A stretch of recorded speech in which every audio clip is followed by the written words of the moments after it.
The dance club. Leo's first reaction to the news was a spike of panic. His immediate instinct was to call Isabel and tell her to get out of there now. That was Ruby Yu's domain. If that predator-in-chief laid eyes on his neighbor, it would be game over. But then he remembered that Ruby had still been at Starfall Studios when he left. For now, the dance club was safe. Leo let out a breath he didn't realize he was holding and dialed Isabel's number. Her voice came through the phone, a soft, cool melody. Leo. Yeah, where's the dance club? I'll come find you. It's on the floor below the gaming club. With her location confirmed, Leo started walking. Even in late September, the afternoon sun was still strong enough to make the air feel muggy. On second thought, he made a quick detour to Chattertea and bought 4 ice bobas. 2 for him and Isabel, and 2 for Haley and Zoe. When he reached the right floor, he was stunned by the sheer size of the club space. It had 3 separate, massive studios. He quickly found the one Isabel was in. It was filled with guys and girls practicing various moves. Isabel, however, was standing off to the side, a cool expression on her face as she watched Haley in front of her. It was then that Leo had a revelation. The clubs with the most beautiful girls weren't the anime club or the cosplay club. It was Ruby Yu's dance club. His eyes scanned the room, automatically filtering out the guys. Every single girl was attractive, and several of them were easily the prettiest girl you'd find in any given class. Holy hell, he muttered. This isn't a dance club. It's Ruby Yu's personal harem. He finally understood why Ruby, despite being swamped with work at Starfall Studios and having her own classes to attend, refused to give up her position as club president. Who in their right mind would give this up? Leo walked over to Isabel and handed her a boba. Here, got this for you. Isabel looked up, her cool eyes lighting up when she saw it was him. Then she lifted her chin, taking the drink with an air of detached elegance. Thank you, boyfriend, she said, her voice crisp and cool. Where are Haley and Zoe? I brought them drinks. Over there, Isabel pointed, but Leo only saw Haley. Zoe was nowhere in sight. Just then, Haley, who was taking a short break, caught sight of him. She said something to the upperclassman who was coaching her and walked over. Leo handed her the boba. Haley's face lit up. Oh wow, you got one for me too? Yeah, and this one's for Zoe. Is she not in the studio? Leo glanced around again. He was sure Zoe wasn't here. With her impressive assets, she would have been impossible to miss. Sure enough, Haley took a sip of her boba and explained, she was with us at first, but a few minutes ago, an upperclassman came by and took everyone with prior dance experience to the studio next door. I heard the people she picks get to train with the club president. She's amazing, a multi-state champion. Leo's eyes widened. He hadn't realized Ruby was that accomplished. It seemed she was good at everything. She'd gotten into the prestigious UFC, she was a genius at video production, and now he was learning she was a champion dancer.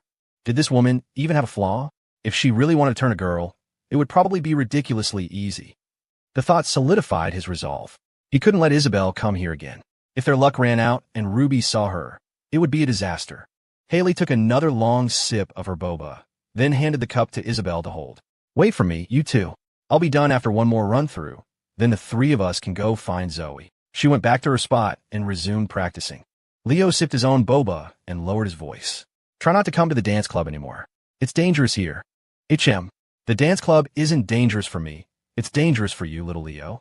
So many girls here. I can't let you come back. Hearing her thoughts, Leo had to suppress a wry smile. She really didn't grasp the severity of the situation. He put on a serious expression. The club president is Ruby. Remember I told you she likes girls? She's had her eye on you. Stay away. Oh, but I don't like girls. It's not about being a thief. It's about being targeted. Just don't let her see you. Be good. Isabel's eyes narrowed playfully.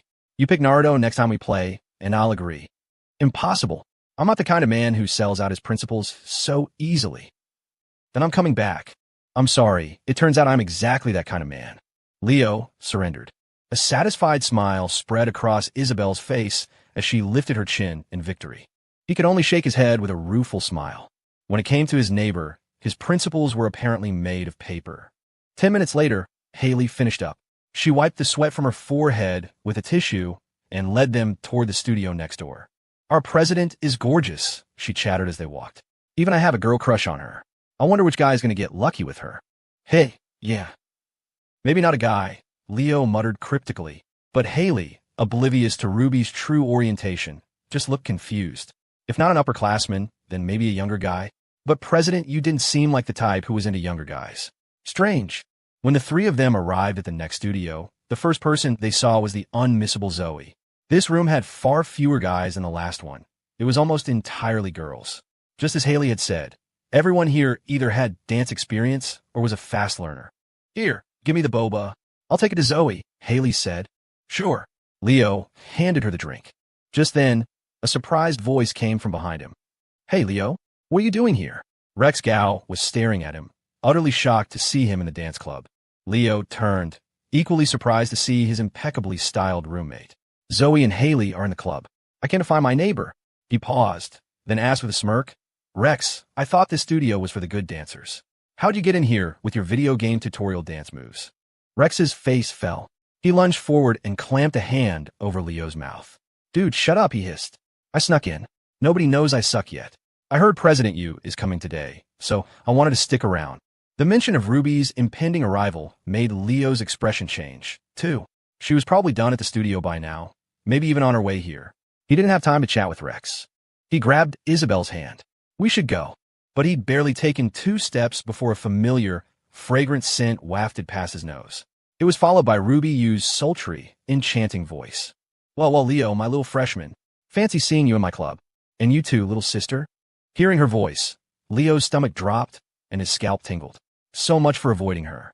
He turned to see the wine-red-haired Ruby standing there, a playful smile on her face. Her eyes were narrowed, appreciatively sizing up Isabel. At least, that's what it looked like on the surface. But Leo knew better. That wasn't appreciation. She was undressing Isabel with her eyes. The other girls in the room snapped to attention, greeting her respectfully. Hey, President. Hey, Ruby. Leo swallowed hard and forced a tight smile. Ruby, what a coincidence. Anyway, my girlfriend and I have somewhere to be, so we'll get going. Don't rush off, Ruby cooed, grabbing his arm. Rex and Haley's eyes went wide. Leo actually knew Ruby Yu, the president of the dance club? Haley held her breath. Their relationship seemed like more than just acquaintances. Rex swallowed hard, that familiar feeling of being flexed on washing over him again. Damn it all. I worked my ass off just for a chance to see her, and Leo just knows her. You bastard. Why didn't you say anything?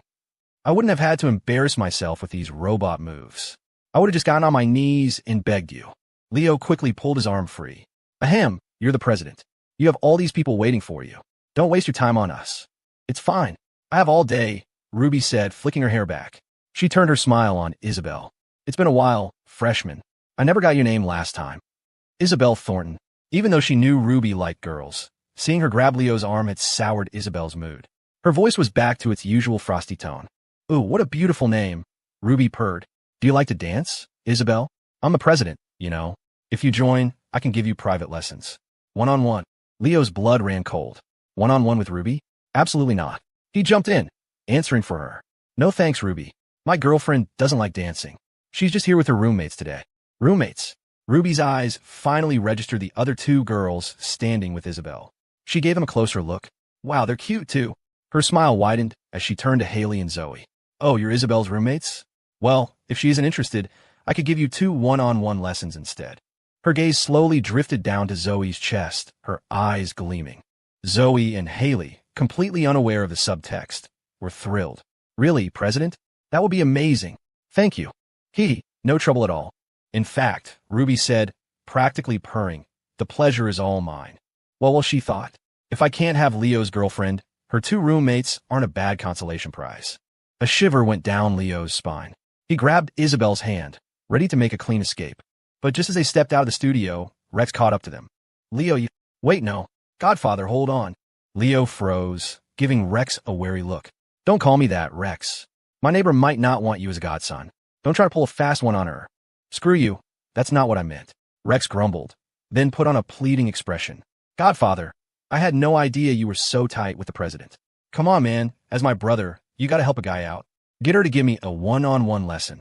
From this day forward, I, Rex Gao, will be your most loyal servant. Rex, take my advice. Give it up.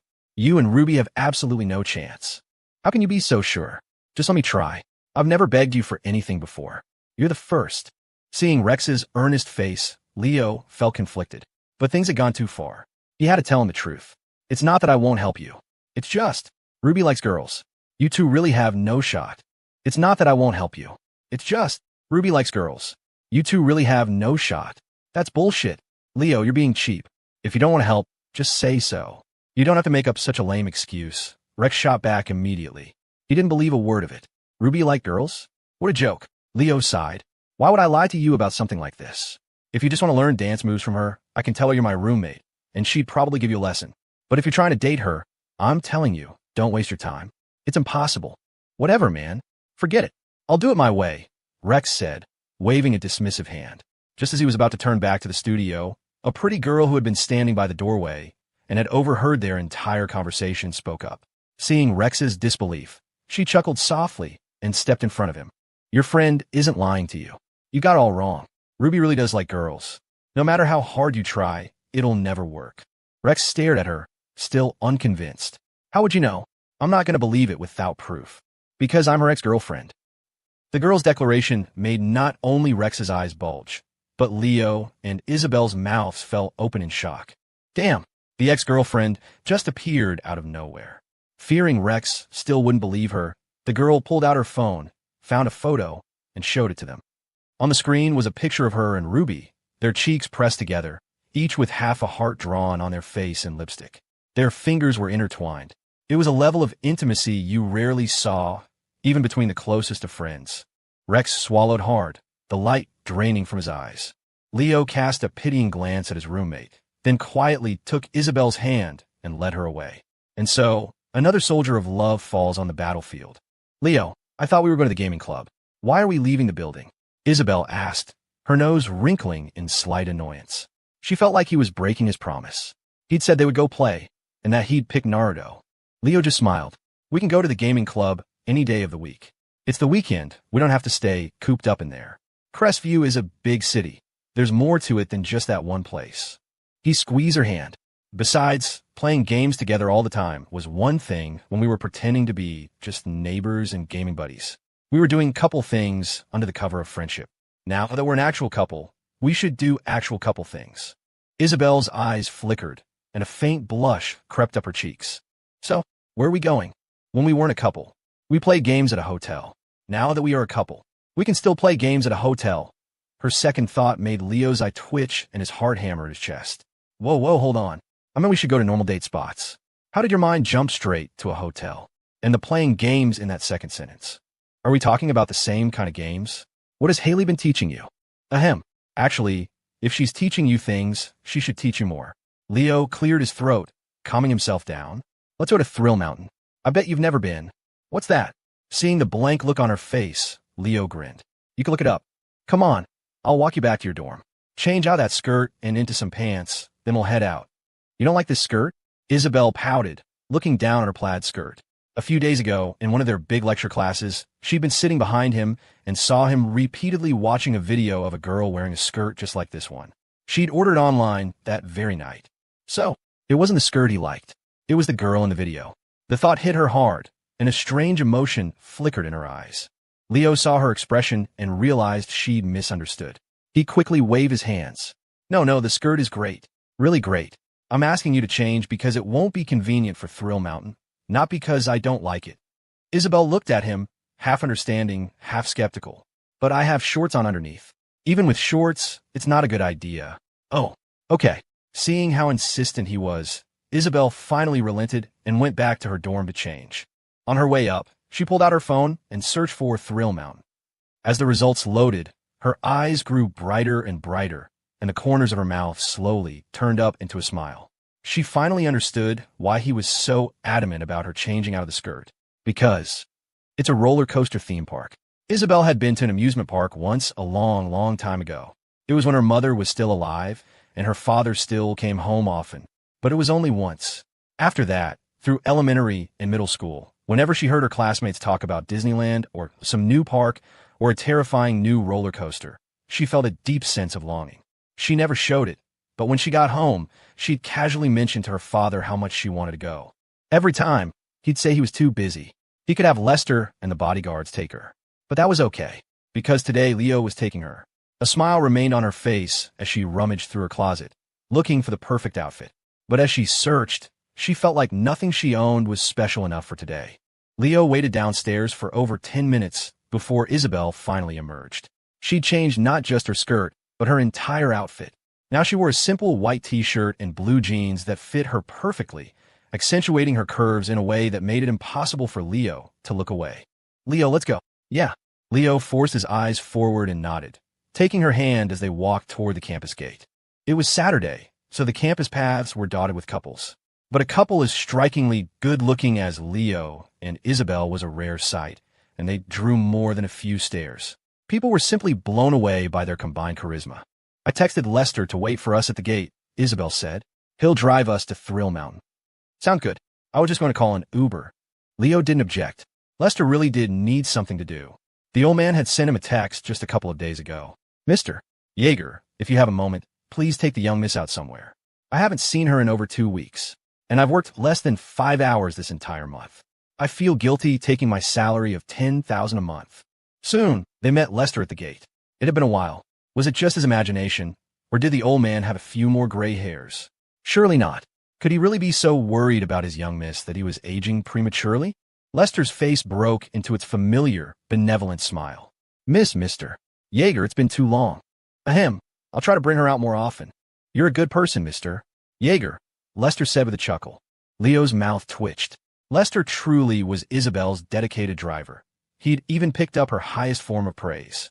Isabel was practically vibrating with excitement. She lifted her chin, her voice cool but eager. "Leo, get in." They hopped into the Maybach, and after Lester plugged Thrill Mountain into the GPS, they were off. At the entrance to the park, Chloe checked her watch, a frown creasing her brow. The guy she was meeting was already 5 minutes late. She hated it when people were late. Just as she was about to pull out her phone to send an angry text, a figure appeared before her. "I'm sorry I'm late, Chloe," Jamin Lee said, a charming smile on his face. "I felt that for our first official date, it would be disrespectful not to bring you beautiful flowers. So I took some time to buy these." He produced a bouquet of tulips from behind his back. Chloe's annoyance instantly vanished, replaced by surprise and delight. She covered her mouth, her eyes sparkling. "We're not a couple yet, so this isn't a date," she said, trying to sound stern. "It's just friends hanging out on the weekend." Jamin didn't miss a beat. He'd dealt with girls like Chloe 100 times, and he'd won them all over. He offered a gentlemanly smile. "You're right. But in my country, when good friends go out together, we also call a date." He wasn't worried she'd call his bluff. She didn't know the first thing about Korean customs. "I originally wanted to get you a huge arrangement. It would have shown more sincerity. But considering we're going on roller coasters and drop towers, I figured it would be inconvenient. So I just got this bouquet. The next time we meet, I'll make it up to you with an even bigger and more beautiful one." Chloe nodded shyly. She wasn't stupid. She knew what he was doing. He was already laying the groundwork for their next date. It was a little forward, but she didn't mind at all. His thoughtfulness was incredibly refreshing, and among all the guys who chased her, he was easily one of the most handsome. Thinking of Leo, she felt a pang of superiority. He was nothing special compared to this. And besides, Jamin was also a UFC student. He was every bit Leo's equal. Oomph, she thought. "See, Leo, you're not the only UFC guy I can get." Chloe beamed, taking the tulips from Jamin as they walked into Thrill Mountain together. Mr. Yeager, we've arrived," Lester announced, pulling up across from the park's main gate. Leo and Isabel got out, their spirits lifting at the sight of the bustling entrance. Isabel's eyes were shining with anticipation. "Here, wait a second. I'll go get the tickets," Leo said. "Okay." He jogged over to the ticket booth.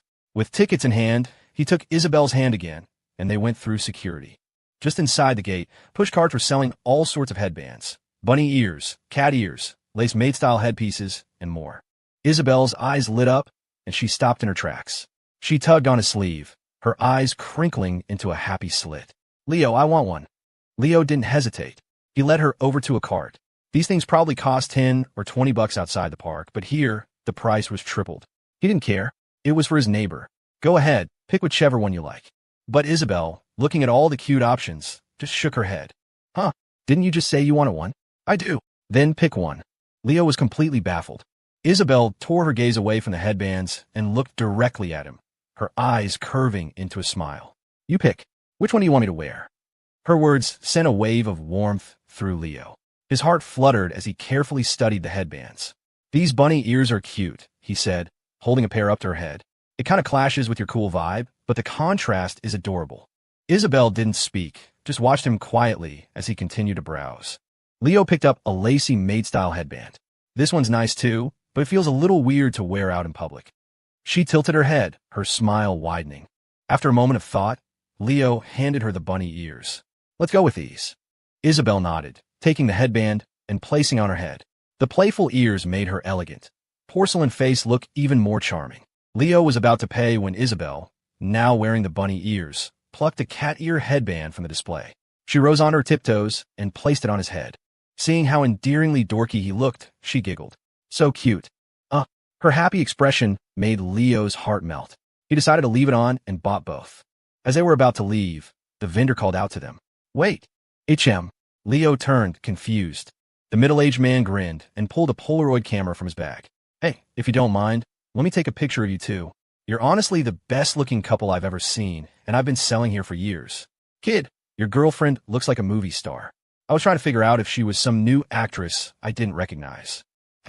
Not exactly, Leo said, rubbing his nose as he glanced at Isabel. It was true, though. She was almost unrealistically beautiful. He still remembered how stunned he'd been when she first transferred to Northwood High. He never imagined that one day she'd be his girlfriend. He turned to her. Want to? Isabel nodded, a spark of eagerness in her eyes. She remembered how she'd schemed just to get a photo with him on the day of their graduation pictures. If he hadn't been a little proactive then, it might not have happened. That night, she'd had Lester take her to a photo lab to get 100 copies of that picture printed. Seeing her agree, Leo nodded to the vendor. Sure, let's do it. A Polaroid gives you the picture right away, right? You got it. The vendor backed up a few steps. Okay, hold hands and get a little closer. Yeah, just like that. Young lady, turn just a little and smile. Don't look so serious. Following his instructions, Isabel turned her gaze from the camera and looked up at Leo, a natural smile spreading across her lips. In that instant, the vendor pressed the shutter. Click. The moment was frozen in time. A moment later, the camera ejected the photo. The vendor shook it a few times and marveled at the result. Beautiful, just beautiful. I'm not even using professional equipment, and it still came out this good. He walked over and handed them the picture. In it, Leo wore the cat ears, looking straight at the camera, while Isabel wore the bunny ears, gazing up at him with pure adoration, her smile as bright as a spring flower. Their joined hands spoke of a sweet, unspoken promise. Isabel stared at the photo, her eyes glistening with emotion. She gently traced the image, her eyes welling up as if a memory had surfaced. After a long moment, she looked up at the vendor. You're a good person, she said earnestly. Your business will be very successful. The vendor laughed. You don't have to flatter me. I make enough here to support my family. I'm not about to strike it rich. He saw new customers approaching his cart and waved them off. All right, I won't keep you too. Go have fun. Business is calling. Take care of that picture. Goodbye, sir, Isabel said, giving him a rare, heartfelt wave. She stood there for a few seconds, lost in thought, then carefully tucked the photo into her small purse. She pulled out her phone and typed out a quick message. Leo didn't see what she wrote, but he had a pretty good idea. He shot a final, meaningful glance at the vendor. The man had no idea how much his life was about to change. When Isabel had said his business would be successful, it wasn't just a polite compliment. The vendor's business was about to do more than just well. Their first ride was the River Rush, a water coaster that required ponchos. Leo, I want to ride this one. Are you sure? We'll probably get soaked. Isabel pursed her lips and pointed toward the end of the line. They're selling ponchos up there. All right then, this one it is. It was Saturday, so the line was long, but it wasn't holiday-level crowded, where you'd wait an hour for a minor ride and 2 for a major one. As they waited, Isabel's phone rang. She glanced at it and told Leo it's Haley. Answer it. Okay. Standing close to her, Leo could faintly hear Haley's voice through the phone. Isabel, where are you and Leo? You even went back to the dorm to change. Thrill Mountain. What? Haley's shriek was ear-splitting. You two went to an amusement park without me. Why didn't you take me? A couple going to an amusement park is prime shipping material. I need my fix. Haley finally, reluctantly, let them go, but only after Leo and Isabel promised to show her their pictures and tell her everything that happened when they got back. After the call, Leo shook his head with a wry smile. Guys and girls really were different. If Rex knew he was at an amusement park with Isabel, he'd be cursing Leo out for flexing on him again. Haley, on the other hand, just wanted a front row seat to their relationship, claiming a balanced diet of shipping was essential for her health. Before long, it was their turn for the river rush. They bought 2 ponchos, stowed their phones and bags in a nearby locker, and climbed aboard. Leo looked at the massive structure ahead and felt a knot of anxiety tighten in his stomach. To be honest, he'd always been a little afraid of heights. This was his first time on a real roller coaster, and he had no idea what to expect. He glanced at Isabel and saw she wasn't scared at all. In fact, she looked thrilled. He swallowed hard. Have you ridden one of these before? Isabel shook her head. No. Then how are you not scared? That drop is huge. I know. It looks exciting. Going down the biggest drop while holding hands with little Leo. This is going to be amazing. Leo heard her thought and swallowed again. Of course, anything thrilling Isabel found fascinating. The coaster lurched forward, and Leo's heart lurched with it. As it climbed higher and higher, his anxiety grew. He gripped the safety bar, his eyes squeezed shut, not daring to look at the ground falling away beneath them. Isabel, meanwhile, was gazing around excitedly. When they reached the peak, the coaster paused for a heart-stopping moment. The feeling of impending weightlessness made his heart pound against his ribs. Just as his panic was about to overwhelm him, Isabel reached out and squeezed his hand. Her warmth was a small anchor in his fear. Then they plummeted. The intense G-force ripped a scream from everyone on the ride. Oh! As the feeling of free fall hit him, Leo's eyes shot open and a massive holy shit was torn from his lungs. But Isabel was just laughing, her hand holding his tightly. Wind roared in their ears as water sprayed up around them. The coaster hit the bottom with a thunderous crash, sending a tidal wave over the track that hammered against their ponchos. Phew! Leo exhaled, his own heartbeat roaring in his ears. He looked over at his neighbor. Her bangs were soaked and stuck to her forehead. A faint blush colored her cheeks from the adrenaline, and her eyes were sparkling. She pursed her lips, her expression impossibly cool. That was fun, Leo. I want to go again. Let's try something else. These ponchos are single-use. That was just the appetizer, he said. The Thunderbolt and Dragon's Tail are the really intense ones. Oh, how's he know all this? Has he been here with another girl before? The sudden shift in her thoughts nearly gave Leo whiplash. He instinctively rubbed his nose. I know all this because I looked up a guide online before we came.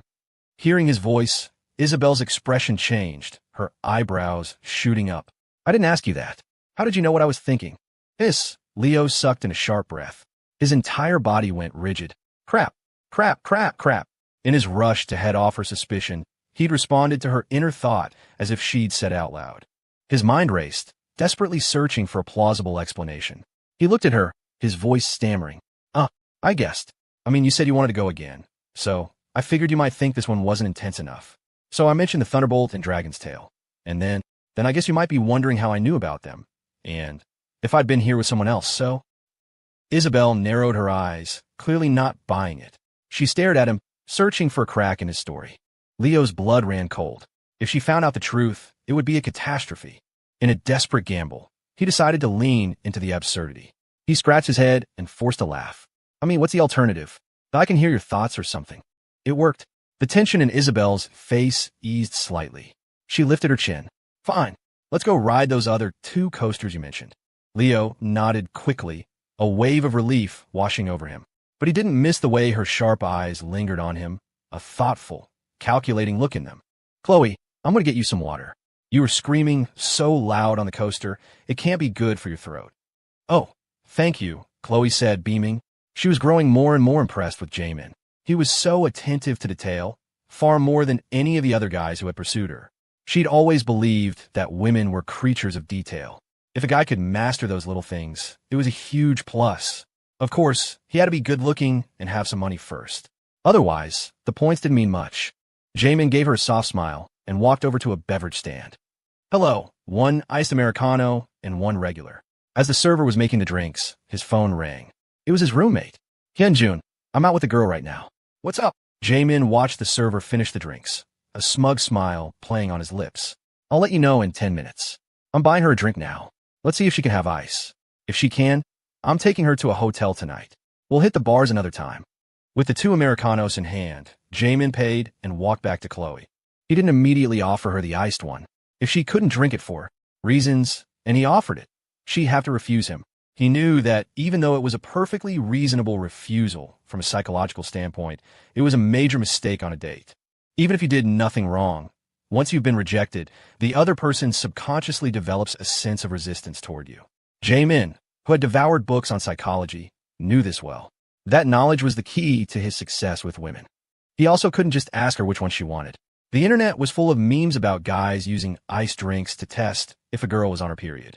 So, he offered her the regular temperature Americano. "Chloe, here you go." "Oh, thanks." She reached for it, but just as her fingers were about to touch the cup, he pulled it back. He put on an apologetic look. "Oh shoot, I'm so sorry. I drink so much Americano that I'm used to it without sugar. I specifically asked the server to add sugar for you since you probably don't drink it often, but I think he messed up. He put the sugar in the iced one. This one's unsweetened." He paused, then delivered the subtle test. "Should I go get you another one with sugar?" Chloe just smiled, shaking her head. "Thank you for being so thoughtful. But it's okay, don't go to the trouble. We could just swap. You drink the regular one. I'll take the iced one." She can drink ice? Jamin felt a surge of triumph, but kept his expression calm. "All right, but you should still drink it slowly.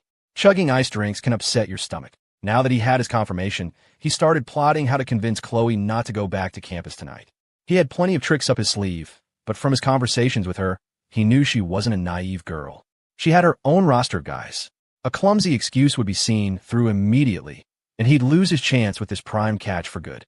He needed a flawless, logical reason. "No, no more. I can't. I really can't. Please, I think I'm going to pass out. My legs are sucking." Leo was leaning against a railing, waving Isabel off. After being dragged onto two of the park's most intense roller coasters in a row, he felt like his soul had left his body. Isabel, however, was completely unfazed. Her eyes were sparkling as she looked at the other rides they hadn't hit yet.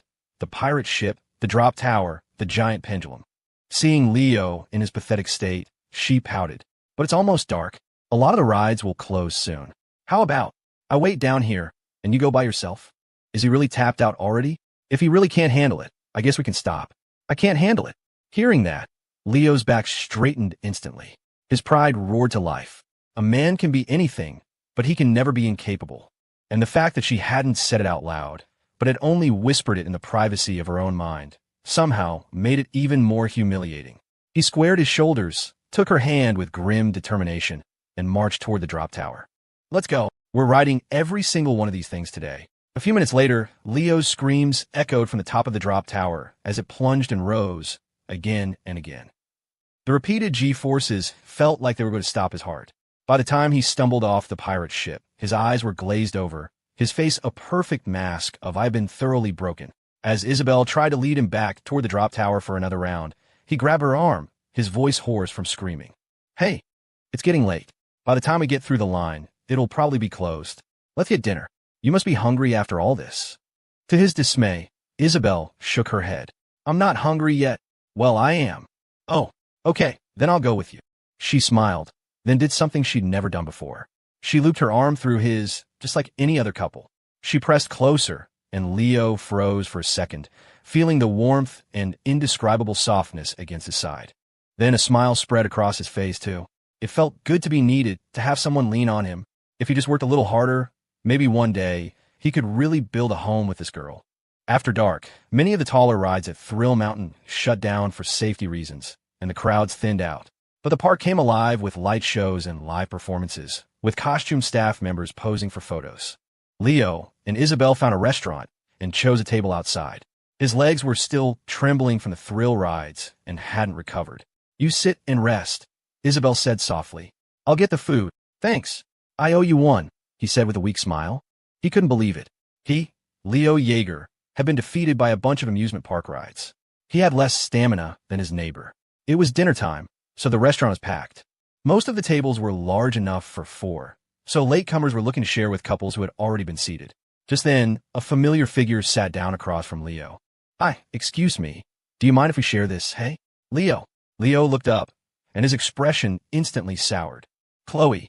Seeing Chloe, in a full face of makeup, was the last thing Leo had expected. He didn't think he'd seen her since that graduation party. He had assumed their paths would never cross again. He certainly never imagined they'd meet like this. Chloe was just as surprised. A smile spread across her face. "I thought your back looked familiar." "It really is you, Leo." Her eyes flickered to the Chanel bag resting on the seat across from him. She immediately knew he was here with Isabel. "Perfect. Since we know each other, We can all share a table. There are only two of us. Leo frowned. Who the hell said we know each other? He wanted to tell her to get lost, but a quick scan of the restaurant confirmed it was completely full. Knowing Chloe's personality, if he tried to kick her out, she'd just dig in her heels and refuse to leave. Calling over the staff would just create a scene. He stood up, planning to find Isabel and suggest they eat somewhere else. But just as he got to his feet, she returned with a tray of food. The moment she saw Chloe, Isabel's eyebrows twitched in a flicker of annoyance that was gone as quickly as it appeared. She placed the tray on the table, picked up her bag from the opposite seat, and sat down beside Leo. She looked at him silently, and in the next second, her thoughts flooded his mind. What is this horrible woman doing here? Leo quickly explained the situation. I just ran into her. She said there are no other tables and wanted to share. I was about to come get you so we could find another place, but you already got the food. Isabel gave a slight nod, her expression unreadable. Then we'll share, she said, her tone indifferent. She didn't spare Chloe a single glance. Her haughty attitude grated on Chloe. What's with the act? She was like this in high school, and she's still like this in college. Who is she trying to impress with that Ice Queen routine? It's so annoying. Chloe crossed her arms, her voice dripping with sarcasm. Well, if it isn't our campus queen, Isabel. You've gotten so humble since you started dating. A rich little princess like you. Fetching food for your boyfriend? I must say, Leo, you've really tamed her. She smirked triumphantly. Not like my boyfriend. He always insists I wait while he gets everything. She and Jamin weren't officially together yet, but to get a rise out of Isabel, Chloe didn't care. Before Leo or Isabel could respond, Jamin returned with their food. The moment he saw who was sitting across from them, he froze. Aish, why is it them? Jamin's stomach dropped. This was beyond awkward. Chloe, noticing his return, lifted her chin at Leo and Isabel. She pulled Jamin over. This is my boyfriend, Jamin Lee. He's from Korea. Oh, and he also goes to UFC. He's a total gentleman. Way more considerate than Leo. Leo and Isabel exchanged a look. They both recognized him, but they wordlessly agreed not to mention the time he'd tried to bring Isabel breakfast, only for Leo to intercept and eat it himself. Leo chuckled humorlessly. Oh, it's Mr. Soul. Nice to meet you. Jamin, relieved they hadn't exposed him, forced a weak smile and a nice to meet you too, before sitting down. The joy of being called Chloe's boyfriend had completely evaporated. After that, Leo and Isabel ignored them and started eating. Jamin, terrified Chloe would find out he'd pursued Isabel, kept his head down and shoveled food into his mouth, hoping to finish quickly and leave. But Chloe wasn't done. This was her golden opportunity to put Isabel in her place, and she wasn't going to waste it. So, campus queen, I guess what I said was true, wasn't it? Otherwise, why aren't you denying it? If our old classmates from Northwood knew that their goddess was so subservient to a guy, their precious image of you would be shattered. Isabel remained stone-faced, refusing to engage. Leo knew his neighbor couldn't be bothered with clowns like Chloe, but as her boyfriend, he couldn't let it slide. Besides, he'd always been the type to hold a grudge. Otherwise, he wouldn't have dug up a decade-old grievance to ruin his aunt's family. His gaze turned icy as he looked at Chloe. Can't you shut that filthy mouth of yours, even when you're eating? Leo, who are you calling filthy? Chloe's face flushed with anger. She hadn't expected him to be so crude. Leo just sneered. If you kept your mouth shut, nobody would know. You. Chloe trembled with rage, pointing a finger at his nose. Jamin, who wanted to avoid a direct confrontation, knew he had to step in. If he didn't defend Chloe now, his chances of getting lucky tonight were zero. He slammed his fork down. Aish, how dare you talk to Chloe like that? Leo's eyes narrowed. He couldn't be bothered with his K-drama wannabe or Chloe's S-tier drama. He remembered an old saying, the fastest way to defeat an enemy army is from within. He recalled that afternoon, when he was filming a video with Isabel, he'd accidentally caught Jamin on camera making a phone call while buying coffee. Leo pulled out his phone, found the video, and placed it on the table. Jamin's conversation with his roommate began to play out for everyone to hear. Hello, one iced Americano and one regular. Hyunjun, I'm out with a girl right now.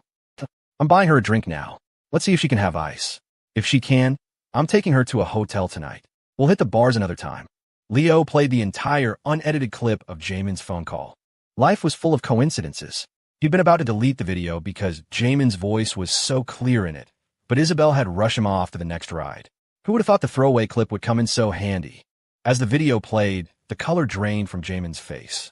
Aish, turn it off, he hissed, lunging for the phone.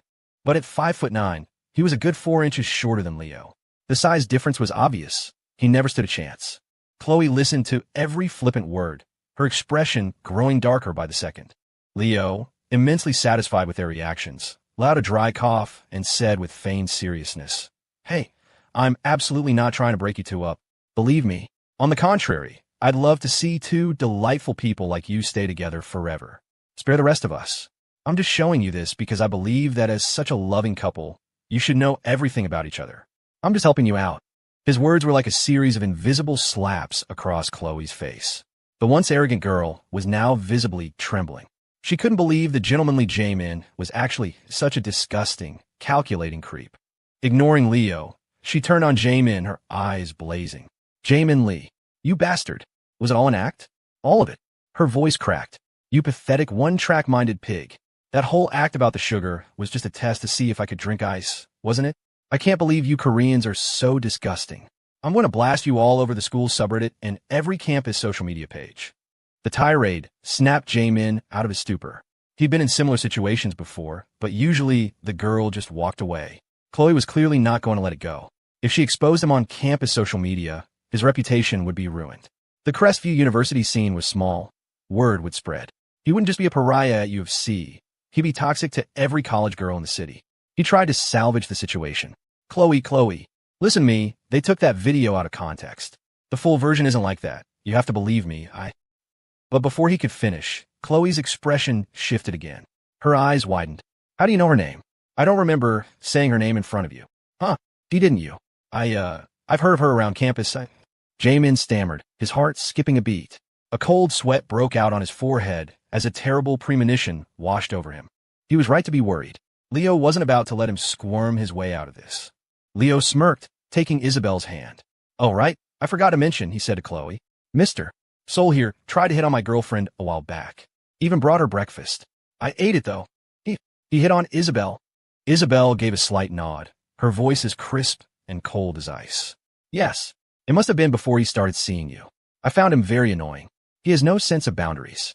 Chloe looked as if she'd been struck by lightning. Her mouth hung open, her mind reeling. Isabel's words were a death blow. What she was really saying was, "He came after me first, but my boyfriend shut him down. You were his sloppy seconds, his consolation prize. You're using something I already rejected." And worse, when Chloe had proudly introduced Jamin as her boyfriend, Leo and Isabel had recognized him instantly. They had just sat back and watched her make a complete fool of herself. She wasn't a rival. She was just dinner and a show for them. The realization hit her like a physical blow. She felt dizzy, like she was in a faint. It was the graduation party all over again, with her ending the night as a clown. That had been Joker, the premiere. Tonight was the sequel, Joker 2, the encore. H. She shrieked, her voice raw with fury and humiliation. "Jamin Lee, you creep." She swung her hand, and the sharp smack of her palm against his cheek echoed through the restaurant. Diners turned to stare. "Aish!" Jamin cursed, stunned. Chloe didn't back down, and the two erupted into a screaming match. Leo grinned, quietly pulling Isabel's hand to lead her away from the chaos. But after a few steps, she stopped. He looked at her, confused. "Why'd you stop?" Isabel's eyes narrowed, a look of keen interest on her face as she watched the train wreck unfold. "Let's watch a little longer," she said. "I like watching a mean girl and a creep go at it." Eventually, park security had to intervene to pull Chloe and Jamin apart before they came to blows. Satisfied, Leo finally led a reluctant Isabel away. I didn't know you had such a wicked side hidden under that cool exterior," Leo teased. "You really want to see them fight, didn't you?" "I have no idea what you're talking about," she said, lifting her chin, her expression one of pure, unassailable arrogance. The fight had ruined their dinner, so they found a fast food place and ate there instead. Afterwards, they walked hand in hand through the park. At night, it was a fantasy world of glittering, dreamlike lights. The romantic atmosphere was thick in the air. A gentle breeze stirred Isabel's hair, and her eyes sparkled in the glow of the park. Leo looked at her, his heart full.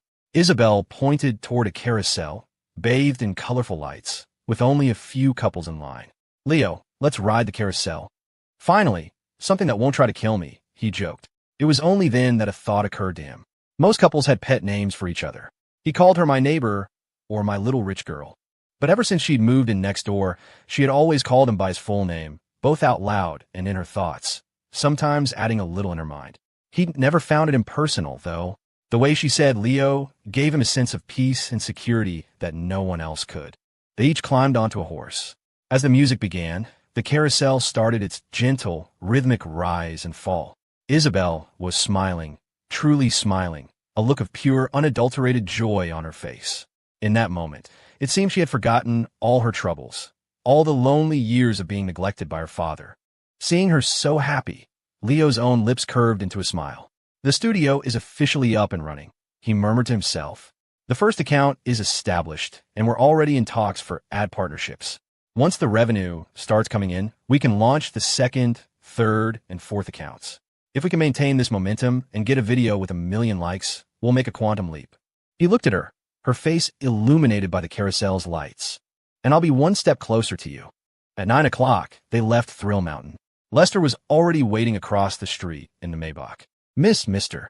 Yeager, it looks like you had a wonderful time, he said, his face wreathed in a smile. Isabel's own smile was soft. Yes, Lester. Today was wonderful. I'm so glad to hear it, miss. Internally, Lester marveled. The young miss had smiled more in the past few months than she had in the past several years. Mr. Yeager was truly a miracle worker. But he'd also heard that Mr. Archer was coming back soon. He wondered what effect that would have on the two of them. He decided not to tell her. The later she found out, the better. They got into the car, and it pulled away from the curb. The city lights blurred past the window. This time, Isabel didn't sit on the far side of the back seat. She sat close to Leo, a contented smile on her face. Exhausted from the long day, she closed her eyes and leaned her head against his shoulder. Soon, her breathing evened out, and she fell asleep. Leo sat perfectly still, tilting his shoulder slightly to make her more comfortable. He gazed out at the passing nightscape, a feeling of profound happiness washing over him. Just a few months ago, he would look at the lighted windows of the city and feel a crushing loneliness, knowing that not a single one of them was lit for him. Now, it seemed he would never feel that way again. It was nearly 11 by the time they got back to campus.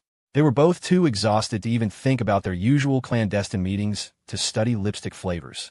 Leo walked Isabel to the entrance of her dorm. Just as he turned to leave, she ran back to him and threw her arms around him, pulling him into a tight hug. It was their first real embrace. Leo froze for a second, stunned, before the warmth of her soft body registered. His heart hammered against his ribs, threatening to beat its way out of his chest, especially where a certain indescribable softness was pressed against him. Leo, she whispered into his chest, I like being like this with you. All the time. Yeah. He managed, his voice thick. We can go on dates more often. Promise you're not lying. He chuckled. When have I ever lied to you? You lie every time you pretend you don't like it when I wear black stockings. That night, in dorm room 311, Haley sat on her bed, listening with rapt attention as Isabel recounted every detail of their day at Thrill Mountain. She even showed Haley the Polaroid picture. Haley listened and looked, her face growing redder and redder, her eyes filled with a dreamy, satisfied expression, like a fat, happy orange cat. Ah, you two used a tag team combo move to utterly destroy that little snake and Mr. K-drama. So sweet. It's too sweet. My sugar levels are off the charts tonight. Meanwhile, in dorm room 415, Rex was backed into a corner of his bed, hands clamped over his ears, a look of pure agony on his face. He wanted no part of Leo's story, but Leo was insisting, forcing him to listen to every detail. Rex's face was turning beet red, his eyes growing more hopeless by the second, like a husky that had been mentally broken. Ah, Leo, you dog, I don't want to know what you two did. Shut up. I'm being flexed to death. I'm so tilted, I won't be able to sleep tonight. After an exhausting but thrilling day with Isabel at Thrill Mountain, Leo slept like the dead, not waking up until noon. He'd expected to see his phone flooded with messages from his good neighbor, demanding another day of fun. Instead, when he finally unlocked his screen, there were only 2 short texts sent a couple of hours ago. Leo, I'm heading to the library with Haley and the others to study today. Won't be bothering you. Winky face. Here's Lester's number. If you need to go off campus for anything, just give him a call. Leo, still groggy, stared at the messages, his brain struggling to catch up. Weird. She's not demanding I take her to the gaming club's private room, and I don't think I got a chance to find out what her lipstick tasted like yesterday, either. Strange, very strange. He shook his head, not overthinking it, and hopped out of bed to head to the bathroom. It wasn't until he was brushing his teeth that his mind cleared and the pieces clicked into place. A warmth spread through his chest. Isabel was a diligent student. She took meticulous notes and paid attention in every class. People like that didn't usually need extra weekend study sessions at the library, especially not the ones who were already acing everything. So, she knew he'd spent the entire day with her yesterday, barely glancing at his phone to handle work for the studio. She was being considerate, telling him she had her own plans, so he could focus on his own work without feeling guilty. At first, it was just a hunch, but the second message confirmed it. Why else would she suddenly send him Lester's contact info, a number she'd never offered before, and tell him the driver was at his beck and call? A smile touched the corners of his lips as he rinsed his mouth. You silly girl. You could have just told me directly. But no, you had to let that cool girl persona get in the way, making everything so complicated. He mumbled to himself, but he wasn't annoyed in the slightest. In fact, he found it ridiculously endearing. When he walked out of the bathroom, Rex Gao, who was at his desk, immediately slapped on his headphones and stared intently at his monitor. After the epic flex Leo had pulled on him last night, Rex had barely slept a wink. Rex, what's with you? You look like you've seen a ghost. Get lost, Rex grumbled, a cigarette dangling from his lips. You're worse than a ghost. What did I ever do to you? You had to flex on me that hard? I'm still recovering. Since discovering Ruby, you wasn't interested in guys. Rex had abandoned all hope of joining the dance club. He'd reverted to his reclusive gamer self, wallowing in despair. His plan to duo Q with Felix had also been shot down when Felix announced he had a sweet duo Q session planned with Cece. Poor Rex had been hit with a double whammy. Leo chuckled. All right, I'll stop messing with you. You just want a girlfriend, right? You're not going to find one sitting in here playing games all day, unless you're like Felix and okay with a long-distance thing. Rex pouted. You think I haven't tried? It's impossible to get a girl's number on campus these days. It's like nobody wants a date. It's not that they don't want a date. It's that you walk up and immediately ask for their number. Anyone can see you're just trying to get a date. It's too aggressive.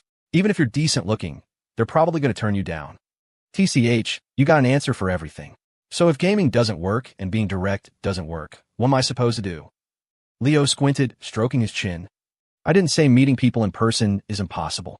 I said your method is too aggressive. You need to change your strategy. Find a way to ask for their number that doesn't scream, I want to date you. Like what? I saw that Chatterty on campus is hiring part-timers. 12 hours during the week, 8 hours a day on weekends. You're not doing anything on weekends anyway. And on weekdays, you're just sleeping or gaming. Why not give it a shot? Rex looked skeptical, so Leo laid it out. First, there are girls working there. You can get their numbers just by being co-workers. Second, you can create a group chat for the shop. Every time you serve a customer, tell them to join the group for exclusive discounts. They'll have to add you as a friend to get invited in. Boom, you've got their numbers. Rex's jaw dropped. He stared at Leo, completely stunned. Holy crap, a part-time job can be used like that. Damn, Leo, you're a genius. That might actually work. Give it a try. Even if you don't get any numbers, you'll at least make $1,000 or $2,000 in spending money. Rex waved a dismissive hand. I don't care about the money. A couple grand is nothing to me. With that, he ripped off his headphones, shut down his computer, and practically sprinted to the bathroom to wash his hair. He was ready to go apply right that second, hoping he could start the same day. Leo just smiled and headed out, making his way to the Fletcher Arts and Design Building, home of Starfall Studios. They were shooting a new video today, so Ruby, Quinn, and the rest of the production crew were out on location. The only person in the studio was Sean Shao, who wasn't involved in the technical side of things.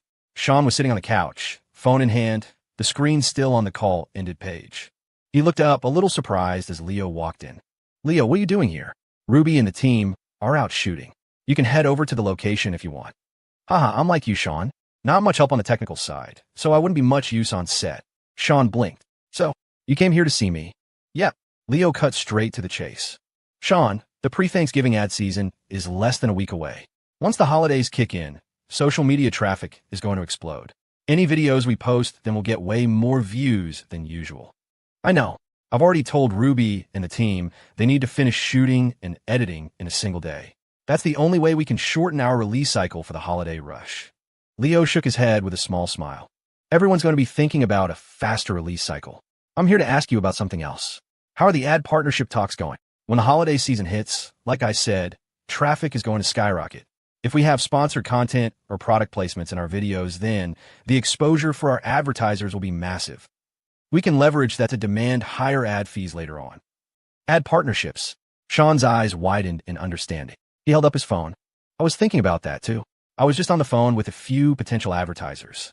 He paused, his expression turning grim. But our account is still new, and it's tough to monetize this kind of narrative content. A lot of brands are hesitant to work with an account like ours.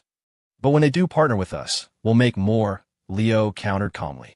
Our videos are several times longer than those 15-second comedy clips, which justifies a higher price. Sean nodded in agreement. True, but it's still tough to land deals at this stage. My family has some connections, though. I had my aunt pull some strings, and she got me the contact info for a project manager at a big ad agency. And by a lucky coincidence, they have an office right here in Crestview. That's great. Leo's face lit up. We don't even have to do it over Zoom. We can just take the manager out to dinner and seal the deal. But Sean just gave a wry smile. That's what I thought. I called a little while ago, but I got his assistant. The assistant said I had to talk to him privately first, and then he'd decide whether to pass it up to his boss. He said the only time he's free is tonight. Otherwise, we'd have to wait until next week. But my girlfriend is having minor surgery today, and I really can't. Ugh, with the holidays right around the corner, I'm stressing out. Leo finally understood the worried expression on Sean's face when he'd walked in. He pursed his lips and said lightly, "It's not that complicated, Sean. You go be with your girlfriend. Let me handle the meeting with the assistant.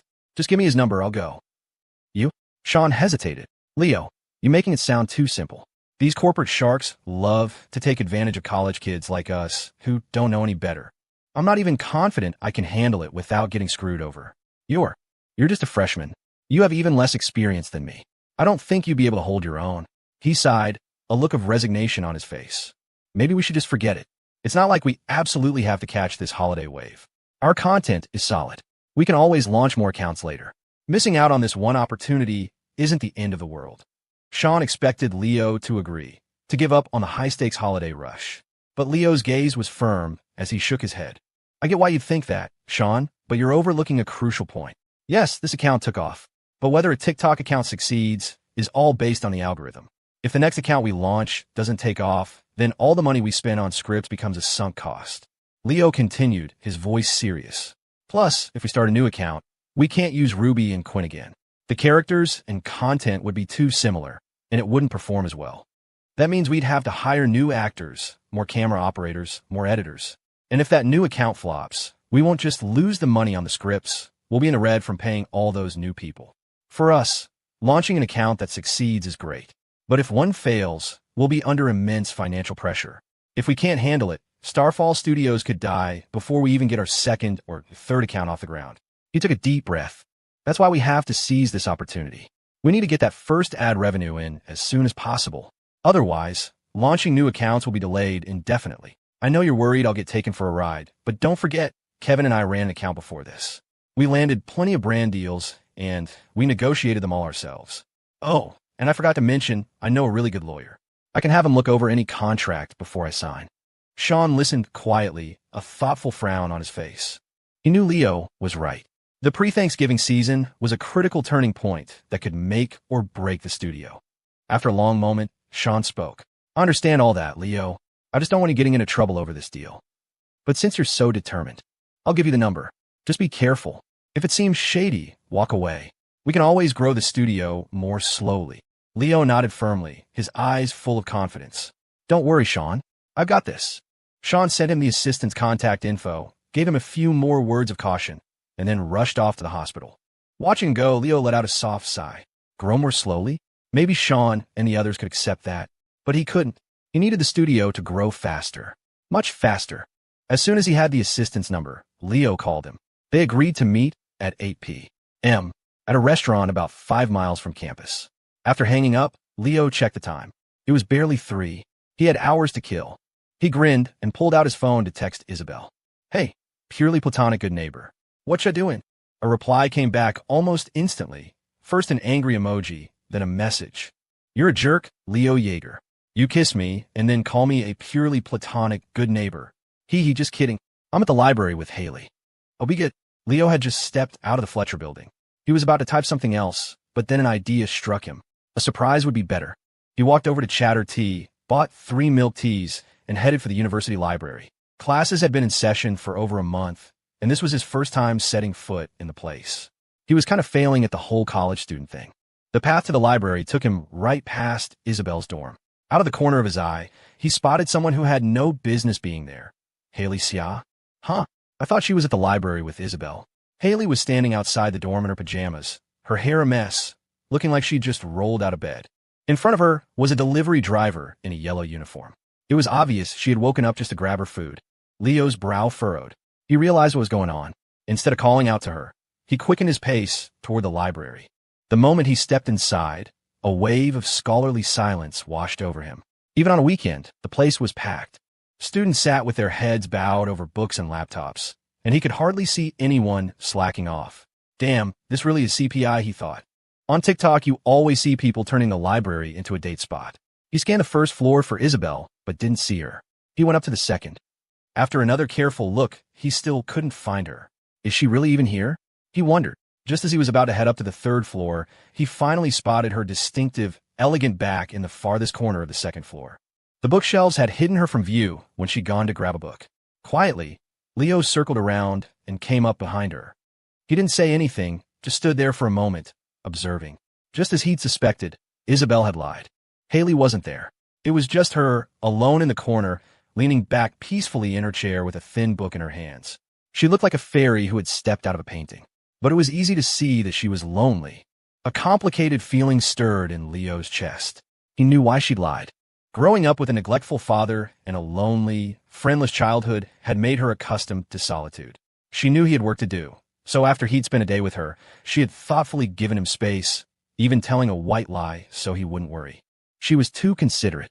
So considerate it was heartbreaking. The softest part of his heart ached. No one can truly feel another's pain, but when it came to loneliness, he understood completely. He pursed his lips and walked over, placing the milk teas on her table as he sat down beside her. Startled by his sudden appearance, Isabel instinctively flinched away. When she saw it was him, she relaxed slightly, but a flicker of panic crossed her eyes before her cool composure returned. She set down her book. "What are you doing here?" Leo didn't answer. He just looked around pointedly and asked, "I thought you said you were here with Haley. Why are you all alone?" Isabel's expression didn't change. "She was here when I texted you. The dance club sent her a message, so she had to leave." "Really?" Leo let out a soft TSK. If he hadn't just seen Haley in her pajamas grabbing takeout, he might have actually believed her seamless lie. He stopped beating around the bush and looked directly into her eyes. "I know Haley wasn't here today. It's just been you the whole time, hasn't it?" he said softly. "You don't have to be like that with me. If you miss me, you could just tell me. If you want to see me, just say so. With me, you're always the top priority." Isabel's mouth opened, but no words came out. She looked at him, flustered, her eyes shimmering. She hadn't expected him to see through her lie so easily, or to say something so tender. A moment later, her eyes began to redden. She bit her lip, trying to hide her emotions. "Leo, I just didn't want to bother you," she whispered. "You have your own things to do. I don't want to be a burden or take up all your time." Ignoring the other students around them, Leo wrapped an arm around her shoulders. "You silly girl," he murmured. "You have never been a burden, and you never will be. You were born to be brilliant. And in this relationship, you will always have special privileges. No more lying to be tough, okay? If you miss me, just tell me. But I miss you every second you're not here. I can't just keep saying I miss you. I miss you. I miss you all the time." The thought drifted from her mind into his. Before he could respond, Isabel sniffled, her emotions settling. She gave a soft "mm," then added quietly, "But don't you have to go to the studio today?" "Already went. There wasn't much to do. I have a dinner meeting tonight to discuss an ad deal." Leo looked at her and smiled helplessly. "And you seem to have forgotten something important. The whole reason I'm working so hard on the studio is for you. You're Isabel Thornton, heiress to a fortune. If I don't have my own success, how am I supposed to stand by your side?" Isabel lifted her chin. "I can be your sugar mama." Leo didn't argue. He just grinned. "Then I have to work even harder. Otherwise, I'll end up having to marry into your family and live off you. As long as it's me you're marrying, I don't care about any of that." Hearing her inner thoughts, Leo's heart skipped a beat, but he kept his expression calm, not letting her see a thing. He spent the rest of the afternoon with her in the library, a sense of déjà vu washing over him. It reminded him of the time they'd studied together just before finals in high school. He remembered she pretended it was a coincidence. A sly smile spread across his face. Leaning his head on his hand, he gave her a meaningful look. "Hey, let me ask you something. Back in high school, when I was studying in the library and you suddenly sat across from me with that membership card, you were lying then, weren't you?" That wasn't a library card. It was a membership card, she admitted, not even trying to hide it, a playful smile on her face. Just not for that library. Leo snorted. I knew it. You've had designs on your good neighbor for a long time. I've had designs on you since the day I moved in next door, she hummed back, clearly in a good mood. It was the first time she'd ever admitted it out loud. Seizing the opportunity, Leo pressed further. I've always been curious, though. Before you moved to the Maplewood, we barely spoke in class. Why were you so interested in? Before he could finish, Isabel pointed out the window. Leo, someone's eating cotton candy. I want some. Huh. Leo looked outside and saw a few couples walking by with fluffy clouds of cotton candy. He wasn't an idiot. He knew she was changing the subject. He didn't push it. Instead, he took her hand, and they left the library to find out where to buy some. At 7 p.m., after dinner at the campus cafeteria, it was time for Leo to head to his meeting. Isabel grabbed his arm, her cheeks puffed out. Let Lester drive you. I already told him to wait at the main gate. You really don't have to trouble him, Leo sighed. But since Lester was already there was no point in arguing. After saying goodbye to Isabel, he walked to the school entrance. Sure enough, the imposing black Maybach was parked by the curb. As he approached, Lester got out, his face fixed in its perpetual smile. Mr. Yeager, Ms. Thornton has already informed me. I'll take you where you need to go. Lester, how come you always look so happy to be working? Leo asked, rubbing his nose. The smile on the older man's face wasn't just professional courtesy. It was genuine. Lester chuckled. Of course. Serving the young miss and you, Mr. Yeager, is the best part of my day.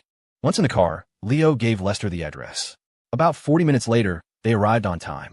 The assistant's name was Jian Zhang, and he'd said on the phone that he knew what Starfall Studios was looking for, and they would discuss the details over dinner. Looking at the restaurant, Leo realized it was an expensive place.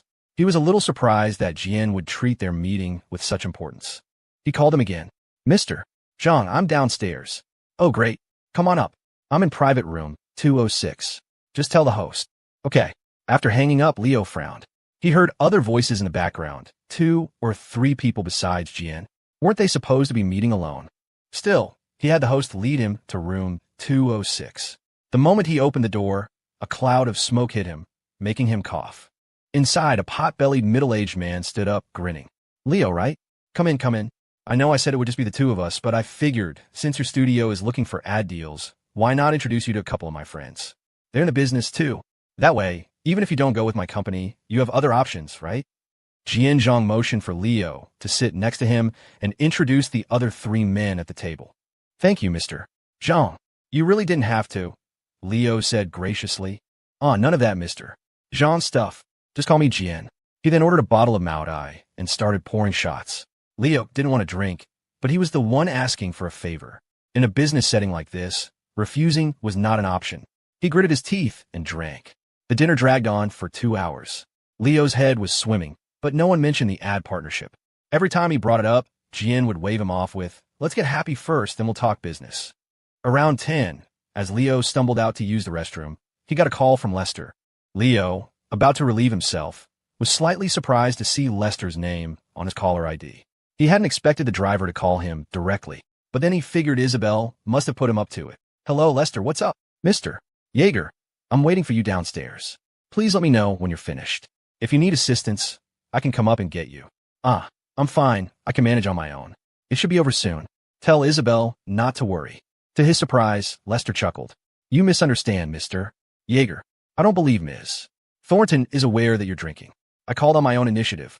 I was concerned you might not be able to handle this kind of situation alone. Leo was stunned. Lester had called on his own. His head was already buzzing from the alcohol, and he didn't have the mental capacity to think about it. Okay, Lester. Thanks, I appreciate it. Then I won't disturb you any longer, Mr. Yeager. After hanging up, Leo stared at his phone for a few seconds before hurrying to the restroom and returning to the private room. Jian Zhang and the others were leaning back in their chairs, contentedly picking their teeth. Leo, go ahead and settle the bill with the server. You can really hold your liquor for a young guy. Uncle Jian here will have to introduce you to some big shots. Oh, right, you should exchange contact info with these guys. The 3 other men readily gave Leo their numbers. Leo glanced at Jian, but didn't say anything. Although he hadn't made much progress on the studio's partnership, he had met 3 other industry contacts. That would definitely be helpful for Starfall Studios down the line. But he knew he had to lock this deal down before the holidays. Jian, he began, about what we discussed for the studio. Do you think you'll have time in the next few days? We're in a bit of a special situation, so I'm really hoping to get this partnership finalized before the holiday rush. If you're free, we could meet up and talk specifics. Then you could pass the project up to your manager. Jian agreed without hesitation. Don't worry, little brother. Tomorrow. We'll talk about it tomorrow. Great. With Jian's promise, Leo finally relaxed. Soon after, Jian and the others called for their Ubers and left. Leo, being the last to leave, paid the bill. It came to over $600. The amount made him wince. In high school, that would have been his food budget for an entire semester. The moment he stepped outside, the cool night air hit him. The alcohol, which hadn't felt so bad inside, suddenly went straight to his head. The world started spinning. Ugh! A wave of nausea washed over him, and he stumbled to a nearby tree, heaving. A moment later, he felt a gentle hand patting his back. A tissue and a bottle of water were offered to him. Mr. Jaeger, drink some water. It will help. Leo turned his head with difficulty. It was Lester. Lester, you've worked hard, Mr. Jaeger. Most people your age are enjoying college life, yet you're out here dealing with these men for business. Haha, so you knew. Leo slurred. Lester nodded gently. The young miss mentions things from time to time. Leo wasn't surprised. He knew that, besides himself, Lester was the person Isabel was closest to. He probably knew more about some things than Leo did, like why she had really moved to the Maplewood. Once Leo was done, Lester helped him into the car. To keep him from getting sick again, Lester drove exceptionally slowly, avoiding any sudden stops or turns. In the back seat, the world spun faster and faster. Leo closed his eyes and, within moments, passed out. Seeing him in the rearview mirror, Lester thought for a moment and decided to call his young miss. Lester, did you get Leo? The moment the call connected, he heard the urgency in her voice. Lester gave a wry smile. Mr. Jaeger drank quite a bit tonight. He just threw up and passed out in the car. He passed out.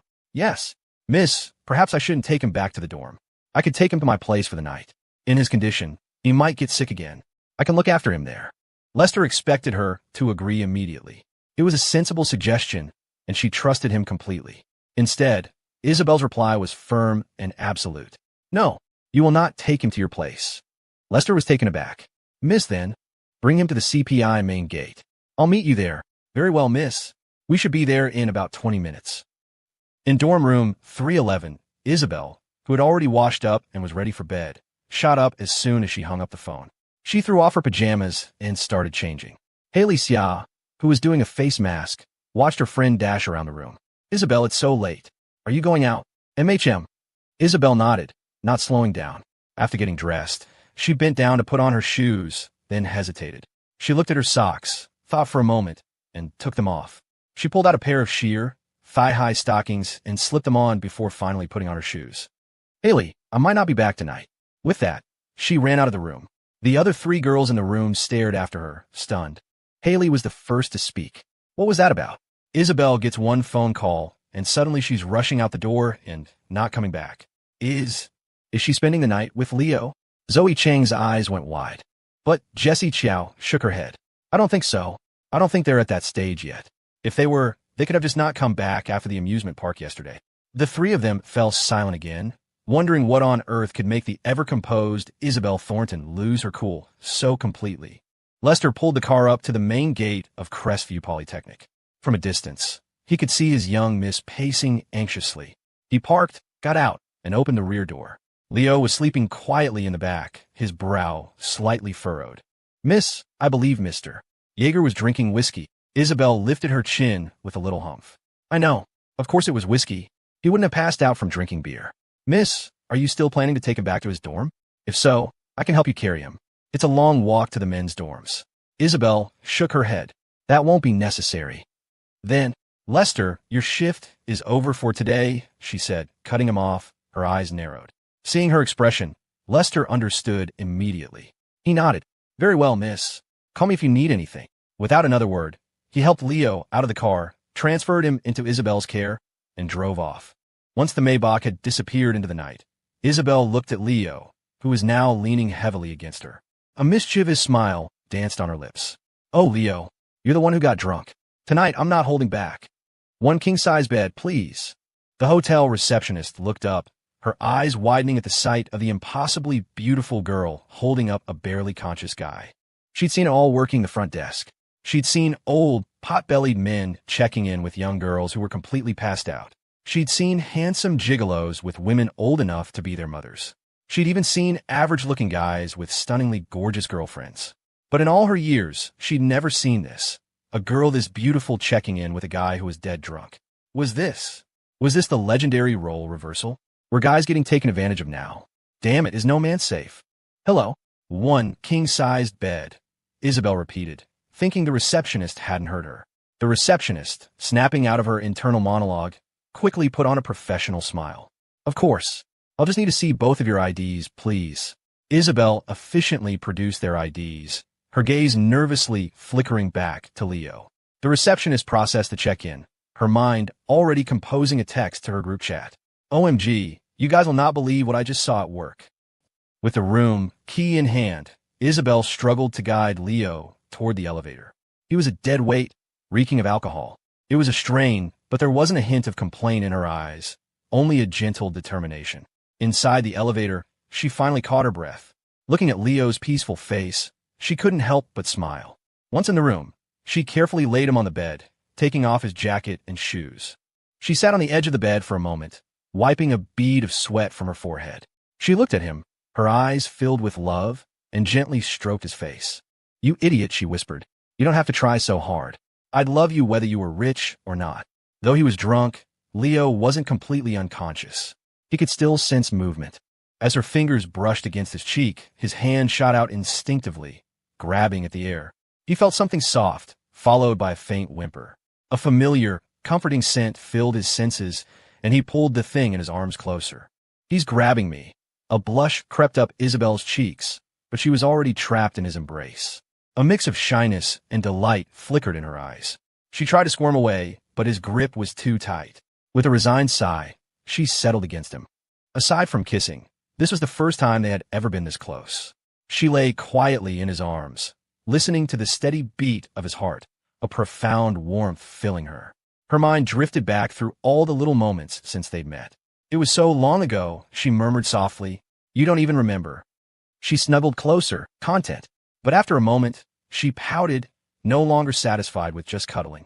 She wriggled free and managed to sit him up. She opened a bottle of water and held it to his lips. Leo, open up. P7.She. He remained asleep, but he wrinkled his nose at the lack of scent, seemingly refusing. Isabel's eyes narrowed. Be good. Open your mouth. This time he actually did. After he'd taken a few sips, she smiled in satisfaction and laid him back down. Then, she slipped off her own shoes, tiptoed to the wall, and switched off the lights. In the pale moonlight, she crawled back into his arms, snuggled up close, and gazed at his face, her eyes narrowing into happy crescents. Leo kissed. The next morning, Leo woke up with a full bladder. He tried to sit up, but his left arm was completely numb. My arm's broken. His eyes flew open. He was on his side, and a girl's head was resting on his arm. Isabel. He froze, a terrible premonition washing over him. He looked down. His world tilted. My shirt? Where's my shirt? Leo's mind was a complete blank. He tried to remember what had happened last night, but all he could recall were fuzzy fragments. Dinner with Jianzhong, throwing up by a tree, Lester helping him into the car. After that, nothing. How did he end up in a hotel room, in bed with Isabel? Oh God, please don't let this be some cheap drama plot. Lester dropped me at the gate. She came to get me, thought I wouldn't be taken care of in the dorms, so she brought me here. She was just trying to wipe my face with a towel, and then I suddenly turned into a beast, and oh my God, oh my God, oh my God. His heart hammered against his ribs. But then he reconsidered. He wasn't that kind of guy, was he? Besides, he'd been blackout drunk. He probably couldn't even form a coherent sentence, let alone do that. After a moment of self-induced panic, he vaguely remembered someone giving him water to drink last night, and tasting something soft and sweet. He shifted slightly, trying not to wake Isabel, his heart pounding. She was sleeping soundly, her long lashes fluttering like a butterfly's wings. He carefully extracted his arm from under her head. A wave of pins and needles shot through the limb. Damn, this is how it happens in all the TV shows, right? How come the main characters never seem this uncomfortable? He grumbled internally. He lifted the blanket for a peek. Oh, his shirt was off, but his pants were still on, and Isabel was fully clothed, though her legs, clad in black stockings, were draped casually over his. A jolt went through him. He shifted his leg slightly. The smooth, ticklish sensation was completely different from when she'd kicked him with her stocking foot before. He also noted that, just like the internet said, girls really did like to wrap their legs around something when they slept. As he was rubbing his numb shoulder, Isabel let out a soft sound and her eyes fluttered open. Their gazes met. The air in the room instantly became thick and charged. Seeing him sitting there, a deep blush spread across her cheeks. Her lips parted, but she didn't know what to say. Leo was equally stunned, his hand frozen on his shoulder. The silence was so complete you could hear their hearts beating. After a long moment, Leo cleared his throat awkwardly. Morning. His voice was hoarse. Isabel bit her lip, her eyes cast downward. Morning. The quiet was suffocating. Leo scratched his head, trying to break the tension. So, what happened last night? How do we end up here? The blush on her cheeks hadn't faded, which undermined her attempt at a cool, aloof expression. You were drunk last night, she said, her voice steady. I was afraid no one would look after you in your dorm. Oh, so why were we in the same bed? Did you do something sneaky again? At his question, Isabel's expression flickered as she remembered her post-lights-out activities. She quickly composed herself, lifted her chin, and said, You pulled me into your arms. I tried to get away, but you wouldn't let go. What's a girl supposed to do against your strength? Leo's mind reeled. No way. The last time he got drunk, Felix had recorded him. He'd seen the video. He was a quiet sleeper, didn't even talk in his sleep. How could he have suddenly started grabbing people? Was it just a coincidence? Remembering her usual Oh. He looked at her suspiciously. I don't know about that. Are you sure you didn't just crawl into my arms and are now trying to blame me? After all, you're the one who took my shirt off. Your clothes smelled like alcohol. I took it off for you when we got to the room. She paused, her eyes glinting. Besides, we're a couple now. Is it really so wrong for us to sleep in the same bed? You idiot, wait. She's right. They were a couple. Sleeping in the same bed wasn't exactly out of line. Leo rubbed his nose, embarrassed. Ahem, you have a point. Seeing him flustered, the blush finally started to fade from her cheeks. But she made no move to get out of bed. Instead, she stretched her arms out from under the covers, her starry eyes fixed on him. After a moment, she smiled, her eyes curving into crescents. So, she purred. Hug me again. The sight of her hopeful expression melted his heart. He leaned down and gently pulled her into his arms. They were so close he could feel the warmth radiating from her body. So this is what it felt like last night. He thought, his face growing hot, his heart rate accelerating. Isabel rested her head on his chest, listening to his strong heartbeat, a blissful smile on her face. She wrapped her arms tightly around his waist, as if trying to preserve this moment forever. They lay like that for a long time in the dimly lit room. Suddenly, Isabel's expression changed, and she wrinkled her nose. Leo, something's poking me. Before he could respond, her brow furrowed, and she reached her hand under the covers. Oh, hell no. Not there. Seeing her hand disappear under the blanket, Leo shot out of bed as if launched from a catapult. The sudden movement startled Isabel, who stared at him, bewildered. What's wrong? Nothing. Leo mumbled, looking down, his face a furious shade of red. Damn it. I can't control it. Why is little Leo so excited? What was that thing poking me? Hearing her thought, Leo's face burned even hotter. He silently grabbed his shirt from the chair, pulled it on, and retreated to the bathroom, muttering to himself, Yeah, that would be an excited little Leo. Leo took his time in the bathroom, taking a quick shower after he washed up. By the time he came out, Isabel was up and dressed. She went in to get ready as he finally checked his phone. It was already 10:30 a.m. He had more than a dozen missed calls. Most were from Rex, Felix, and Ned. 2 were from Sean. Crap, he exclaimed. It's Monday. I had a full morning of classes. He quickly unlocked his phone and opened his messages. Sure enough, Rex had been texting him since last night. Leo, it's 12:30. You're not coming back tonight? Dude, it's 2 a.m. You staying out? You have an 8 a.m. class. Leo, you're screwed. The prof for the 8 a.m. was super strict with attendance today. You were so dead. Okay, I was kidding. Your daddy here signed you in. But seriously, where are you? Not answering texts. Did you die, yo? Leo, that's enough. No texts, no calls, giving us the silent treatment? Text back when you can so we know you're alive. A warmth spread through Leo's chest as he read the messages. He quickly typed back. Had dinner with an advertiser last night, drank a little too much. Slept it off at a hotel. Don't worry about me. I'll be back around noon. Okay, Rex replied instantly. With that handled, Leo walked over to the bathroom just as Isabel was finishing brushing her teeth. Hey, it's Monday. You had a full slate of morning classes, too. You must have missed all of them. Isabel nodded. I emailed my professors while you were in the shower, told them I was feeling sick, and took the day off. Leo breathed a sigh of relief. If she'd failed a class because she was taking care of him, he would have felt terrible. He glanced around the room. Well, if we haven't forgotten anything, let's go get some breakfast. Wait, Isabel said suddenly. Leo looked at her quizzically. Her expression was ice cold as she lifted her chin and stared at him. There's no one else here. Of course not. We're in a hotel room. It's just us. Exactly. We're in a hotel room. We got a room. Leo was about to say, I know that, but the words died in his throat as the implication hit him. He stared at her, stunned. Before he could ask, she stood on her tiptoes, closed her eyes, and kissed him.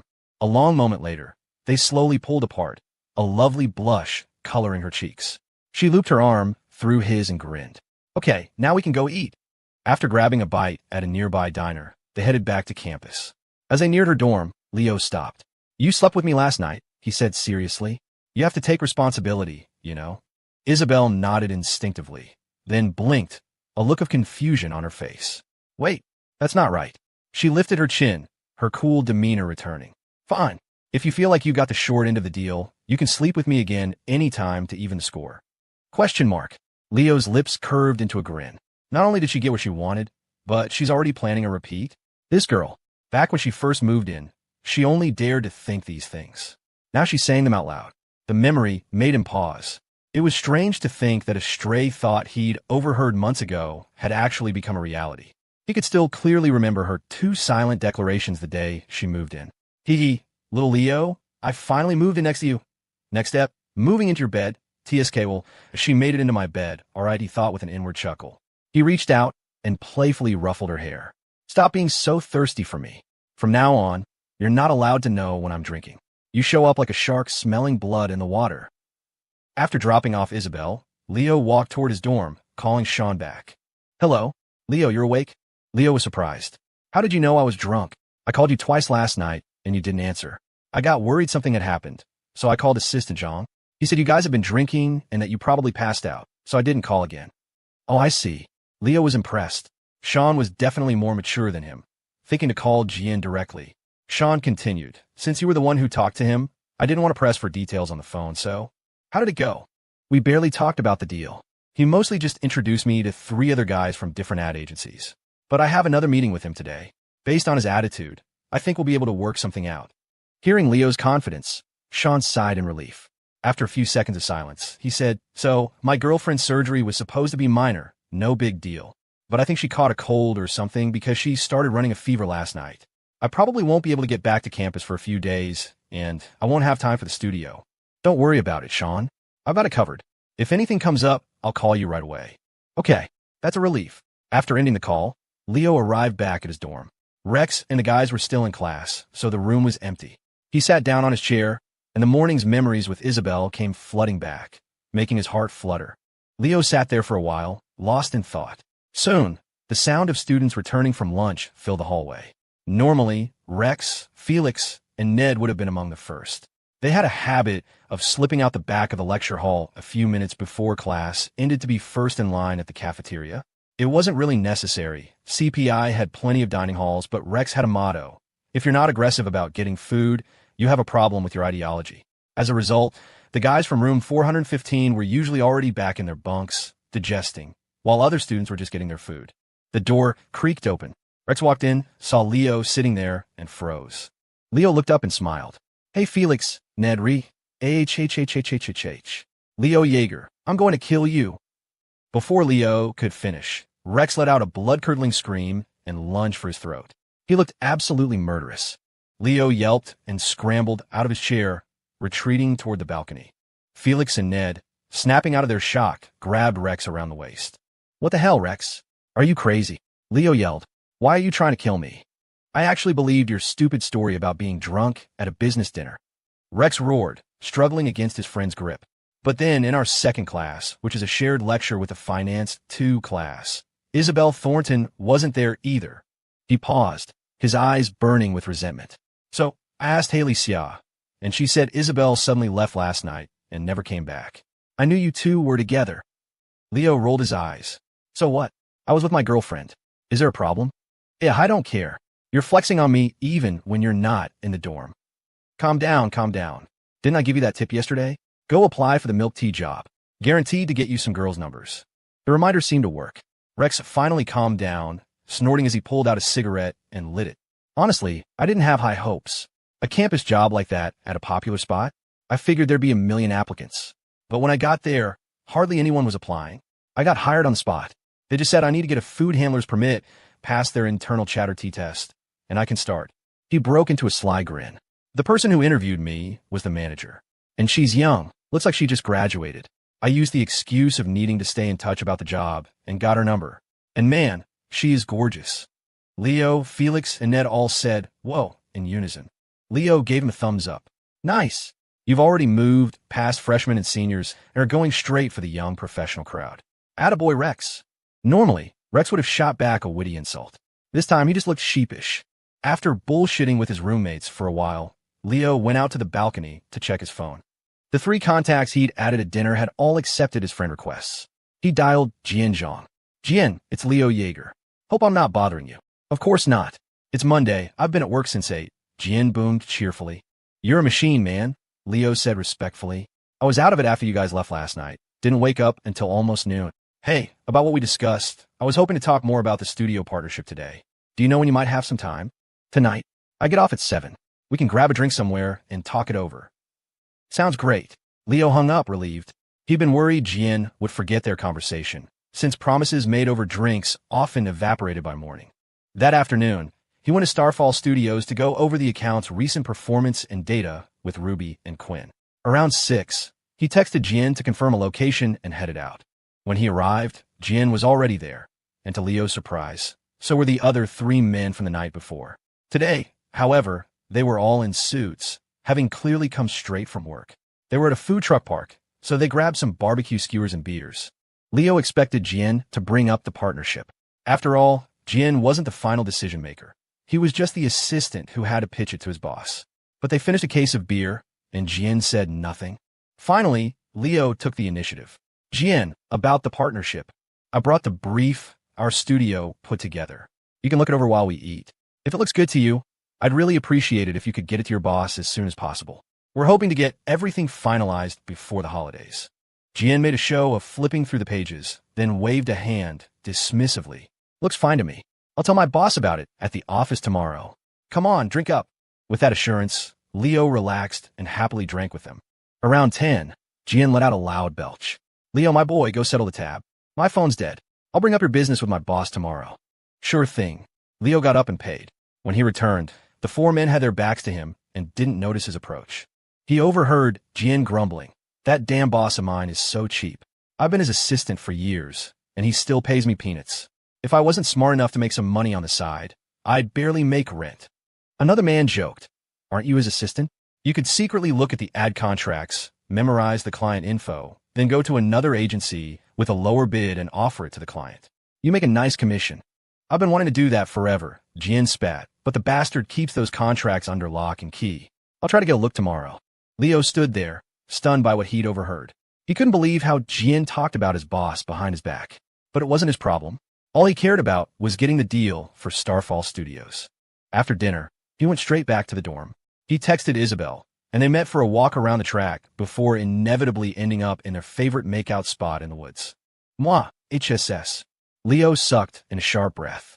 He cupped her face, his expression deadly serious. You've learned how to give hickeys. Fess up, who taught you? Haley, Isabel said, her gaze cool but with a hint of triumph as she admired her handiwork on his neck. Leo's eyebrows shot up. Her again. Isabel nodded earnestly. MHM, Haley is a good person. She's always teaching me new ways to get you baited. Leo couldn't believe it. Now, she was even using gamer slang like baited. Haley was one hell of a teacher. Isabel's eyes narrowed, studying his neck. One side had a dark red mark, the other was untouched. An expression of dissatisfaction crossed her face. Leo, she announced, her voice filled with disapproval, your neck is asymmetrical.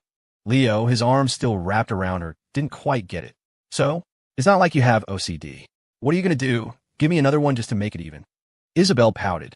I think I might have a little bit of OCD. Before he could react, he felt a warm, wet sensation on the other side of his neck. A tingling jolt shot from the soles of his feet to the top of his head. "Hey, Leo, why are you pulling your collar up so high? It's not that cold out yet, is it?" Rex asked from the card game he was playing with the other roommates. Leo just waved a hand. "Don't ask. This is adult business." But the more secretive he was, the more curious Rex became. "You two, wait a sec," he said to Felix and Ned. "I gotta see what's going on with Leo's neck." "Come on, dude, we're friends. Don't hide things from me." "Let me see."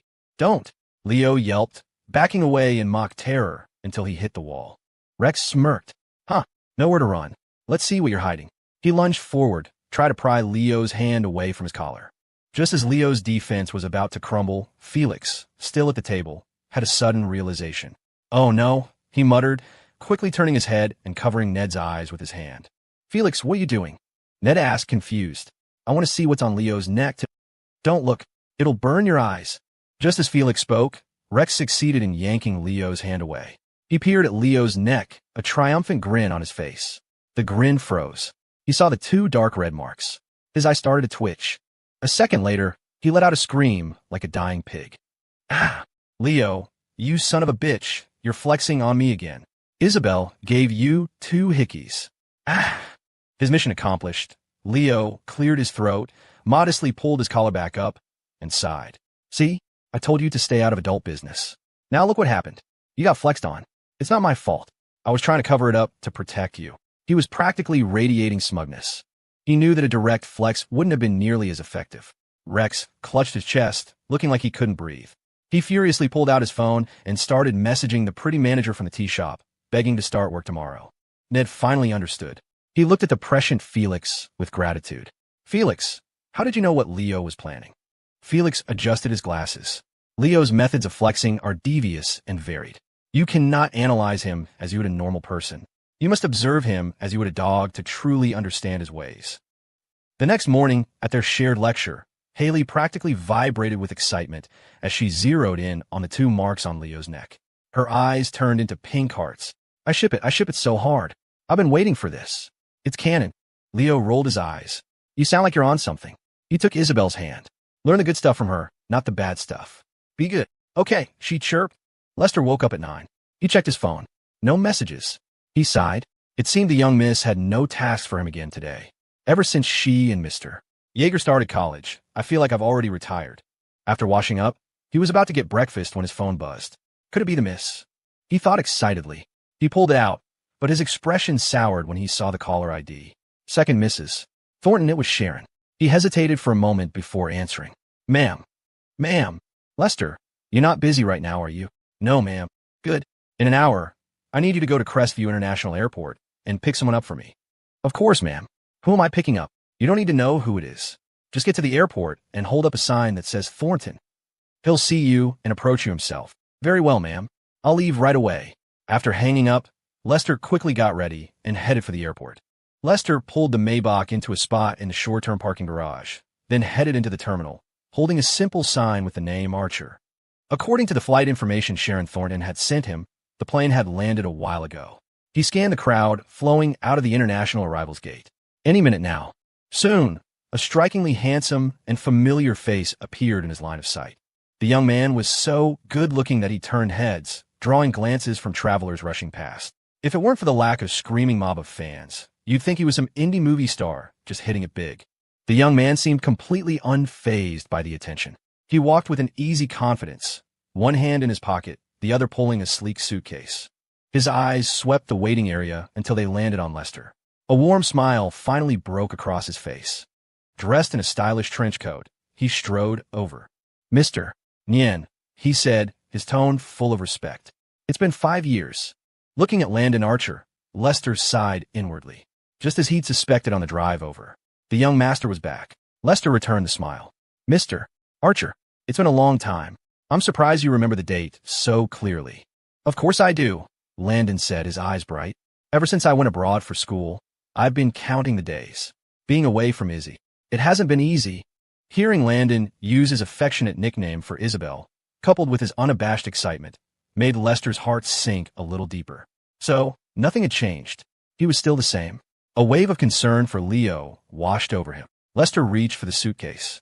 "Let me take that, Mr. Archer." You must be exhausted after such a long flight. I could take you to get something to eat, then get you checked into your hotel. Landon shook his head, a hint of disapproval in his expression. Lester, come on. Just like Izzy, I've never thought of you as just a family driver. You're a friend, an elder I respect. Please, drop the formal Mr. Archer. It feels strange coming from you. You're too kind, sir, but business is business, Lester said with a practiced, polite smile. I've addressed the young miss formally for years. Lester genuinely liked Landon. Setting aside the fact that he was about to become Leo's primary rival, the young man was the definition of a gentleman. He had none of the arrogance or entitlement that plagued so many other wealthy heirs. Seeing Lester's polite stubbornness, Landon didn't push it. He followed him to the parking garage. Once they were settled in the car, Lester asked, Mr. Archer, you just got back. Is there anything in particular you'd like to eat? Landon thought for a moment. Then his face lit up with a nostalgic grin. Is that old diner we used to love still open? The one with the amazing wonton soup? If it is, let's go there. I've barely had any decent wonton soup in 5 years, and even when I did, it was nothing like the one Izzy and I used to get. It is, but it's a bit of a drive from the airport. That's fine, Landon said, leaning back and closing his eyes. I've waited 5 years. What's another hour? After a few moments of quiet, he spoke again. Lester, what's Izzy up to these days? Well, Miss Thornton should be in class right now. Her last lecture ends after 4 this afternoon. So she's in college now. Mrs. Thornton told me she's at the University of Crestview, right? Yes, Mr. Archer. Landon nodded, slowly opening his eyes. They were filled with anticipation. 5 years. He was finally going to see the most important woman in his life again. Just before he left, he'd made a pact with Isabel. They would cut off all contact while he was away. She hadn't understood, but she'd respected his decision. He'd done it for one reason, to see if his absence would make him as important to her as that boy had become after his own. He had to ask, Lester, is she with him now? Lester's grip tightened on the steering wheel. Here it was. Yes, Mr. Archer. Miss Thornton and Mr. Yeager are at the same school, and they... That's enough, Landon interrupted gently. I don't need to hear the rest. I'll ask her myself when I see her. Of course, Lester murmured, his own emotions a complicated knot he couldn't show. An hour later, the Maybach pulled up in front of a classic, neon-lit diner.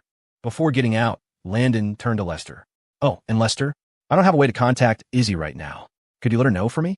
I'd like to take her to dinner after her classes. The moment he finished lunch, Leo was on the phone with Jian Zhang. It was already Tuesday. The pre-Thanksgiving ad season was just a few days away, and this deal couldn't wait any longer. They needed at least 2 days for coordination and another for shooting and editing. Tomorrow was the absolute deadline. Zhang answered. Leo, my boy, what's up? The casual tone made Leo's stomach clench, but he forced a light, easygoing voice. Hey, Jian, just following up. You said you were going to talk to your boss today about the partnership with my studio. Any news? Oh, right that, Zhang said, his voice slick with false regret. Listen, kid, it's not for lack of trying. You know how it is, this time of year my boss is slammed. I haven't been able to pin him down. How about tomorrow? Leo's heart sank. He wasn't an idiot. He'd treated Zhang and his 3 buddies to dinner twice now. Both times, Zhang had been full of promises. And both times, the next day brought a new excuse. He remembered Zhang's drunken, unguarded comments from the night before, how much he despised his boss. A cold realization washed over him. Zhang was playing him. The old bastard was using him as a free meal ticket, and he was about to get cut loose. But the connection had come through Shan Zhao's family. Leo didn't want to believe Zhang was that much of a snake. He decided to make one last attempt, a final test. No problem, Jian, tomorrow works, he said smoothly. Hey, on another note, a friend of mine just gave me a killer bottle of whiskey. You free tonight? Just the 2 of us, we can have a few drinks. Whiskey, the good stuff. Zhang's interest was instantly piqued. You bet. Hey, I'll bring along Mr. Li, Mr. Zhao, and Mr. Bye. It'll be a great chance for you to pick their brains about the industry, you know? Leo felt a cold sneer form in his mind. So that's how it is. The old prick was exactly what he thought. Rotten to the core. Leo had specifically said, just the 2 of us, but Zhang had immediately invited the whole crew again. It was crystal clear now. The 4 of them saw him as a naive college kid and had been taking him for a ride from the very beginning. With that clarity, a new plan began to form. Keeping his voice level, he replied, Sounds great, Jian. Same time as usual? See you tonight. Ah, you know it. See you then. After hanging up, Leo stared at his phone, his expression hardening into a grim mask. You want to play dirty, you old bastard? He muttered. Fine. Two can play at that game. He immediately dialed Kevin's number. Kevin, cancel whatever you have tonight. I need you. And call Miles. We got a situation. Kevin, cancel whatever you have tonight. I need you. And call Miles. We've got a situation. Kevin, who had been in the middle of a gaming session, didn't even get a word in before Leo's dead serious tone cut through the line. He'd known Leo for years and had rarely ever heard him sound like this. He immediately quit his game, his own expression turning sober. I'm there, Leo. What's going on? Is it something I can't handle alone? You need Miles to? It's a long story, but it's about Starfall Studios. You're always complaining you don't get to be part of the action. Well, tonight's your night. The studio? Okay, I'm in. When and where? Leo glanced at the clock. My last class ends at 4. It'll take me an hour to get to your campus. Meet me at the main gate at 5. We'll pick up Miles from there. Got it. I'll call him now. After hanging up with Kevin, Leo turned to his roommate. Rex, you brought 2 phones to school, right? Can I borrow your backup tonight? Sure, man. Here you go, Rex said, pulling the phone from a drawer without a second thought. With all the pieces in place, Leo sat on his chair, his face a dark mask of concentration. He'd thought Jianzhong was just a standard corporate assistant. He hadn't expected him to be such a conniving snake. Sean Xiao had warned him that college kids with no real-world experience were prime targets for seasoned grifters. Tonight, he thought, not only am I closing this deal, but that old bastard is going to spit out every last bite he took from me. At 2 o'clock, Leo and his roommates headed to class. Unfortunately, it wasn't a combined lecture, so he wouldn't get to see his pretty neighbor.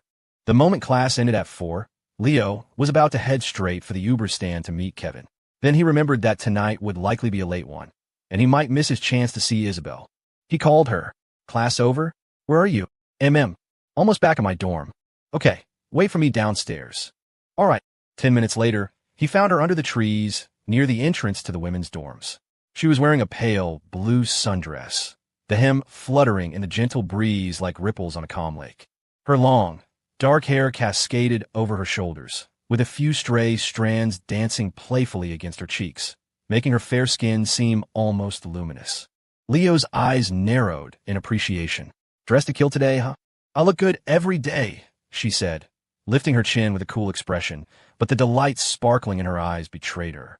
I might not be able to take you for our walk on the track tonight, he said. Kevin and I have some business to take care of. Okay.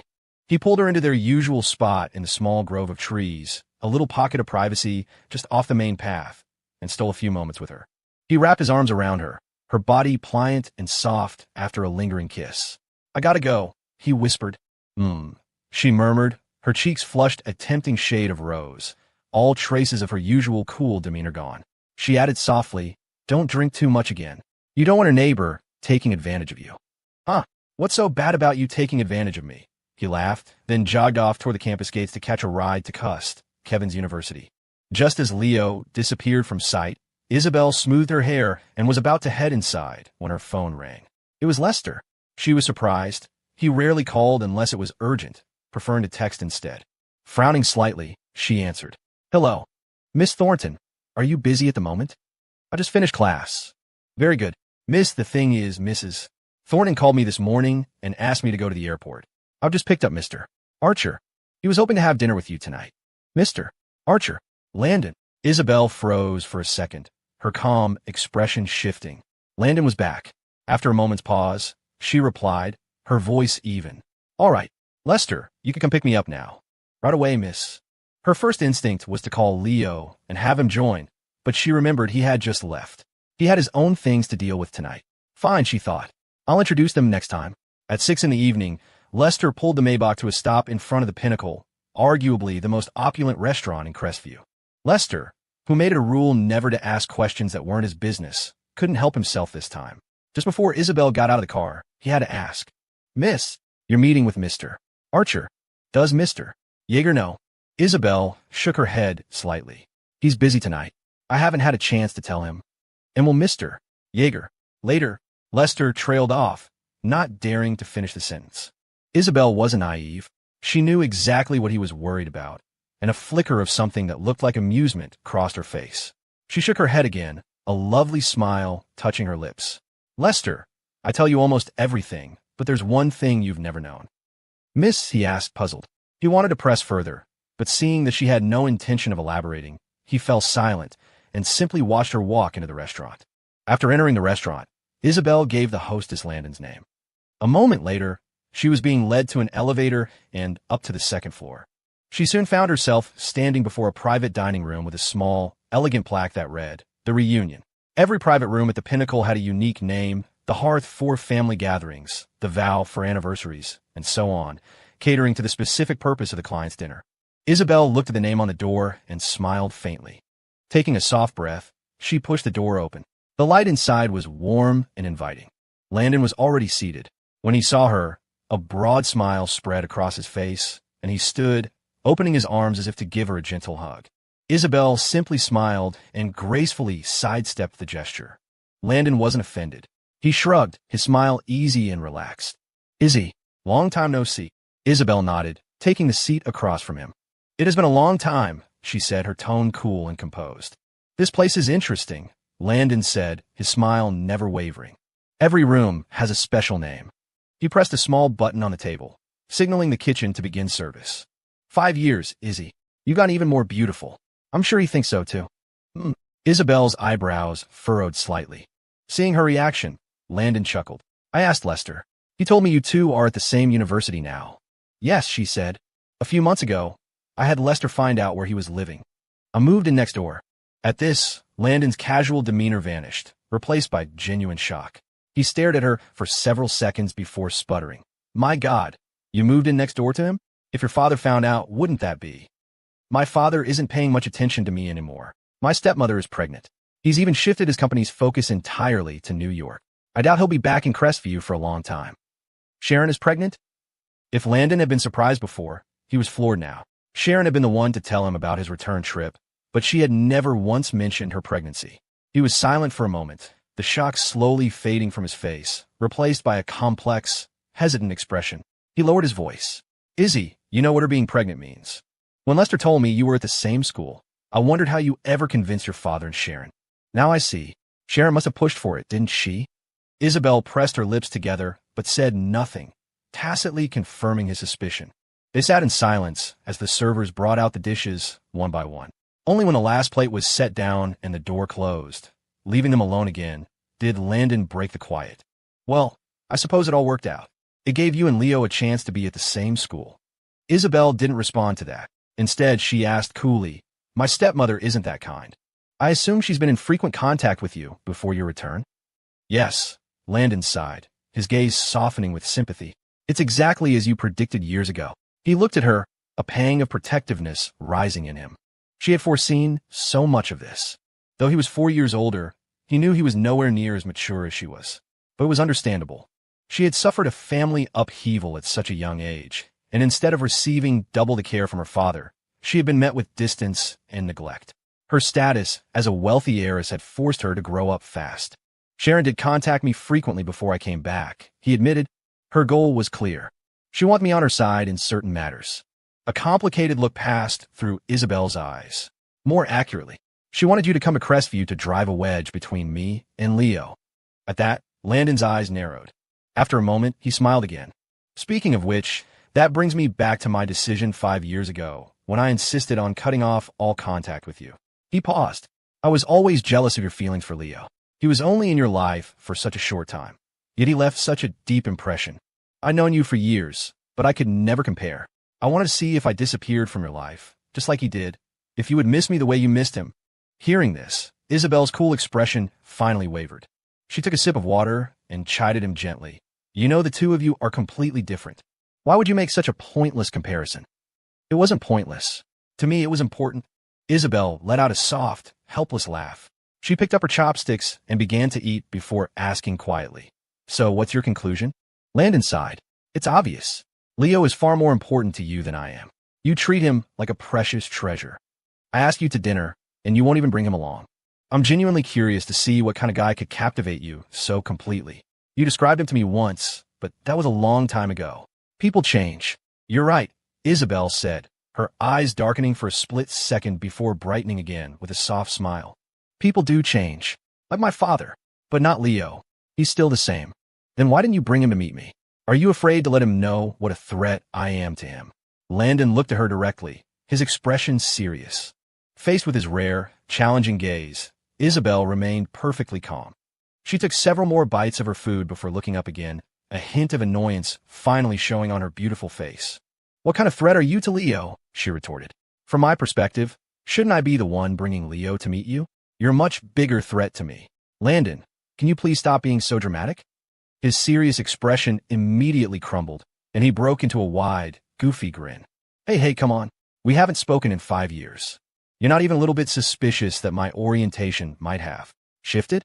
That I might be into girls now. I'm not, Isabel said, then rolled her eyes at him. Landon feigned a look of heartbreak. Izzy, so cruel. But seriously, you really don't want me to meet Leo? It's obvious you've become more outgoing since I last saw you. I bet that's all he's doing. I'm just dying to know what his secret is. It's not that I don't want you to meet him. He's busy tonight, so I couldn't bring him. All right, well, next time then, Landon said. After a moment, he seemed to remember something. So, I know you're at the same school, but what's your relationship status now? Isabel's eyes twinkled. Lip service. Leo, Kevin, I thought we were gearing up for a major operation. Why are we a place like this? He had gotten a call from Kevin that afternoon telling him to clear his schedule because Leo needed help. Miles had agreed without hesitation. But after getting picked up, the first and only stop they made was the Pinnacle, one of the most exclusive restaurants in Crestview. Kevin was just as confused, staring at the lavishly decorated entrance. Leo, what's the deal? Did you just want to treat us to a fancy dinner? Leo smiled faintly. Something like that. Once we're inside, order whatever you want. Don't worry about the price. Whoa, seriously? Kevin exclaimed. I just heard someone coming out say a single plate of mapo tofu is over $100 here. If we order like you're saying, this meal could run into the thousands. Don't worry about the cost, Leo said, waving them forward. Once inside their private room, Leo immediately had the server bring a bottle of premium Maodai. It was, after all, the bait he'd used to lure Jian here. If there wasn't a bottle waiting when he arrived, the whole ruse might fall apart. He then called Zhang. Jian, are you guys close? Almost there, almost there. Zhang's voice crackled through the phone. Traffic's a little rough, but we'll be there in 20 minutes tops. Hey, if you want, go ahead and order. Don't wait for us. No way, Jian. Of course we'll wait for you. Oh, by the way, I brought a couple of friends from my studio. Hope that's cool. Yeah, no problem at all, Zhang replied cheerfully. After hanging up, he steered with one hand while addressing his 3 buddies in the car. This stupid kid has to ask my permission to bring his own friends. He's paying for everything anyway. See, he treats us to a feast, and at the end of the day, he'll still be thanking us. One of the men, Mr. Lee, looked worried. Jian, we've already gotten 2 free meals out of him. Have you actually done what he asked? Are you kidding? Of course not. Zhang scoffed. If I passed his proposal to my useless boss on day 1, we wouldn't be getting a 2nd and 3rd free dinner. Besides, I looked at his studio's proposal. It's actually a decent idea. If I let my dog of a boss invest in it, he'd make a killing. The last thing I want is to see him make more money. I'm just stringing the kid along. When he finally figures it out, I'll just tell him I showed it to the boss, and he wasn't interested. What's he gonna do? He'll have to eat the loss. Zhang looked completely relaxed, not a hint of guilt on his face. Years ago, when he was new to the corporate world, he'd been played the same way by seasoned sharks. Endless meetings, promises of collaboration, and he was the one left footing the bill for dinners, drinks, and entertainment. Now, some naive kid had walked right into his lap. Zhang was determined to get back everything he'd ever lost, and this kid was going to pay for it. I'm teaching him a valuable lesson, Zhang rationalized. A few $1,000 in tuition for me is nothing compared to the tens or hundreds of thousands he'll lose to the real sharks later. Mr. Lee hesitated before speaking again. Jian, I think you should cut it out. Maybe you should just show the proposal to your boss tomorrow. You might not know this, but he's taking us to the Pinnacle. That's a top 3 restaurant in Crestview. The minimum spend for a private room is like $1,000. Zhang raised an eyebrow, clearly surprised by the high cost. But he quickly brushed it off. So what? I didn't force him to pick such an expensive place. If anything, it just proves how desperate he is for this deal. That's why he keeps taking us to fancier and fancier restaurants. Don't worry, the kid looks loaded. How else could a college student afford to start business? A couple grand isn't going to break him. As he spoke, he pulled up to the restaurant's valet. After handing over the keys, he led his friends inside, heading straight for the room Leo had told him about.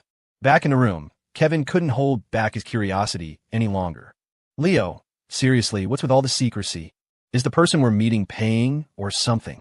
Leo shook his head, a cold smile playing on his lips. No time to explain now. Just follow my lead, both of you. Miles and Kevin exchanged a look, a vague understanding dawning on them. They said no more, sitting quietly beside Leo. A few minutes later, the door opened, and Jian walked in with his 3 friends. Leo immediately stood up, his face radiating a warm, enthusiastic smile. Jian, you guys made it. Come on in, have a seat. Oh, let me introduce you. These are my friends and colleagues, Kevin and Miles. Zhang's eyes lit up when he saw the bottle of Mao Tai on the table. Leo, my boy, you really know how to treat a guy. Excellent choice. To Leo, Zhang was nothing but a shameless leech. He returned the smile, thinking, yeah, excellent. Let's see if you still think so in an hour. Glad you like it, Jian, Leo said cheerfully. Let's all sit down. We can eat and talk. Zhang gestured for his friends to take their seats.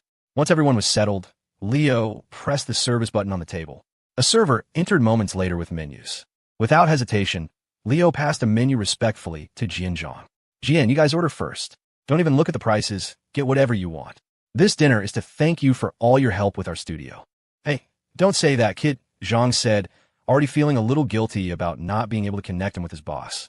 To be honest, I'm getting antsy myself. But don't you worry. Tomorrow, I'll pin him down for sure. You can count on me. All right then, if you insist, I won't be shy. And he wasn't. Zhang proceeded to order several of the most expensive items on the menu, shooting a smug look at his friends, as if to say, see, I've done nothing for this kid, and he's still tripping over himself to thank me. He then passed the menu to his buddies. You guys take a look too. Order anything you like. Leo here is a generous guy, so let's not be polite. We're all family here. That's right, gentlemen. Please, order away, Leo added with a smile. From start to finish, Leo's face showed no trace of hesitation or regret. His calm demeanor put the other 3 men at ease. Maybe, just as Zhang had said, this kid really was from a rich family that had bankrolled his little college startup. Otherwise, how could he be so nonchalant? Most of the meat dishes started in the triple digits, and items like abalone, lobster, and king crab were priced high enough to make your eyes water. Honestly, their monthly salaries wouldn't cover a meal like this. Yet Leo didn't even flinch. All right, I think that's everything, Zhang said after his friend were done. He handed the menu back to Leo. Leo took it, and without even glancing at it, passed it to Kevin and Miles. Here, you two. See if there's anything you want that they missed. Leo, this is... Kevin hesitated. He'd overheard the entire conversation and understood that Leo was trying to win Zhang over for a business deal. That meant Leo was footing the bill. Kevin had seen the check marks on the menu. They were already pushing $2,000. And at a place like this, with service charges and taxes, the final bill would be closer to $3,000. If he ordered more, he couldn't bring himself to do it. He leaned in and whispered, Leo, maybe this is enough. I'm guessing you're paying, right? Yeah, Leo, they've ordered plenty, Miles added, his expression worried. But Leo was insistent. Just order. Why are you making this difficult? If you don't, I will. Fine. All right. Kevin and Miles exchanged a look and reluctantly added 4 more dishes. Now, the total for the food and drinks alone was easily over $3,000. The number made Kevin's head spin. His dad was a businessman who often took clients out, but Kevin had never seen a bill this high. Seeing that they were done, Leo took the menu back. Is that it? Yeah. Okay, Leo said to the server, his voice perfectly level. That'll be all. You can start bringing the food out. He handed back the menu as if a $3,000 meal was nothing more than pocket change. After the server left, the atmosphere in the room grew a bit strange. Zhang looked at Leo with admiration. Leo, my boy, you've got real class. Not many young people like you around these days. Leo just smiled. You're too kind, Jian. This is the least I can do. I'm counting on you to put in a good word for me with your boss.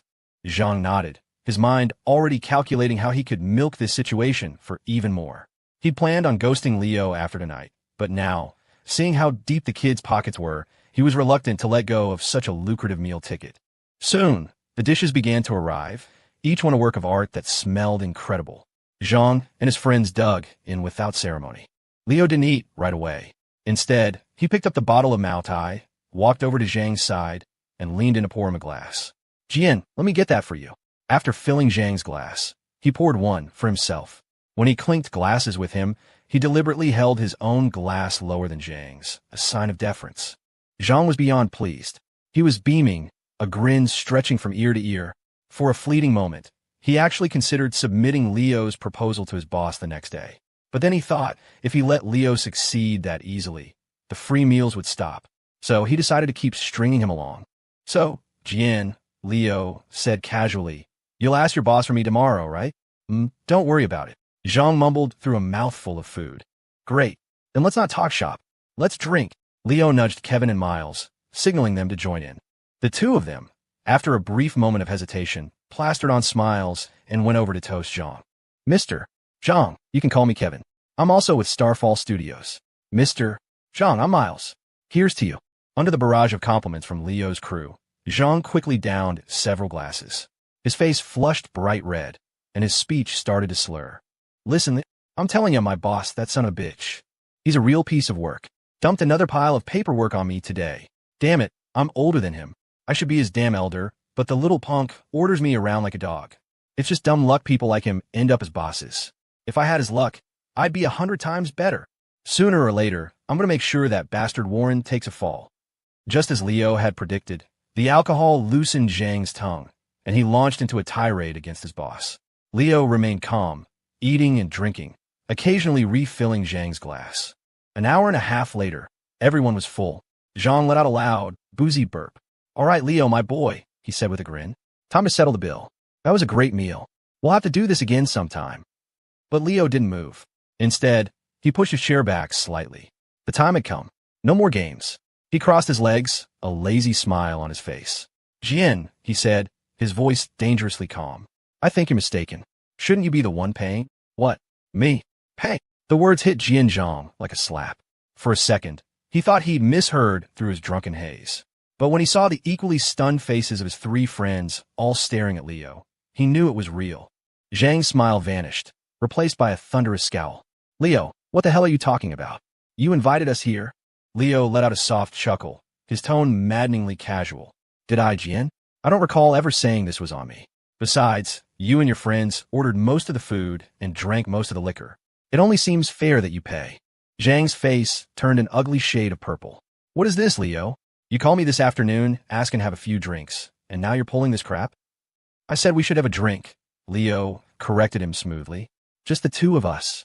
The moment you decided to bring your entourage, the nature of the invitation changed. It stopped being my treat and started being yours. After all, if I wasn't hosting, what right did you have to invite extra guests? I brought them to help you network. You think I did it for myself? Leo remained unmoved, his form of address shifting with the tone. Mr. Zhang, I invited you to dinner out of respect for your position as Mr. Warren's assistant. Any potential partnership has to go through you. But I've realized something. You ate my food, you read my proposal, but you had no intention of ever showing it to your boss. You just saw me as some stupid, rich kid, a meal ticket. He paused, glancing at the other three men. And you weren't content just to freeload yourself. You had to bring your cronies along, calling them Mr. This and Mr. That. Do you really think I'm an idiot?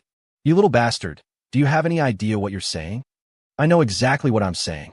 Then you'll shut your mouth and pay the bill, Zhang snarled, his eyes bulging. If you do, maybe when I sober up tomorrow I'll forget this ever happened and still pass along your proposal. Leo didn't even bother to stand.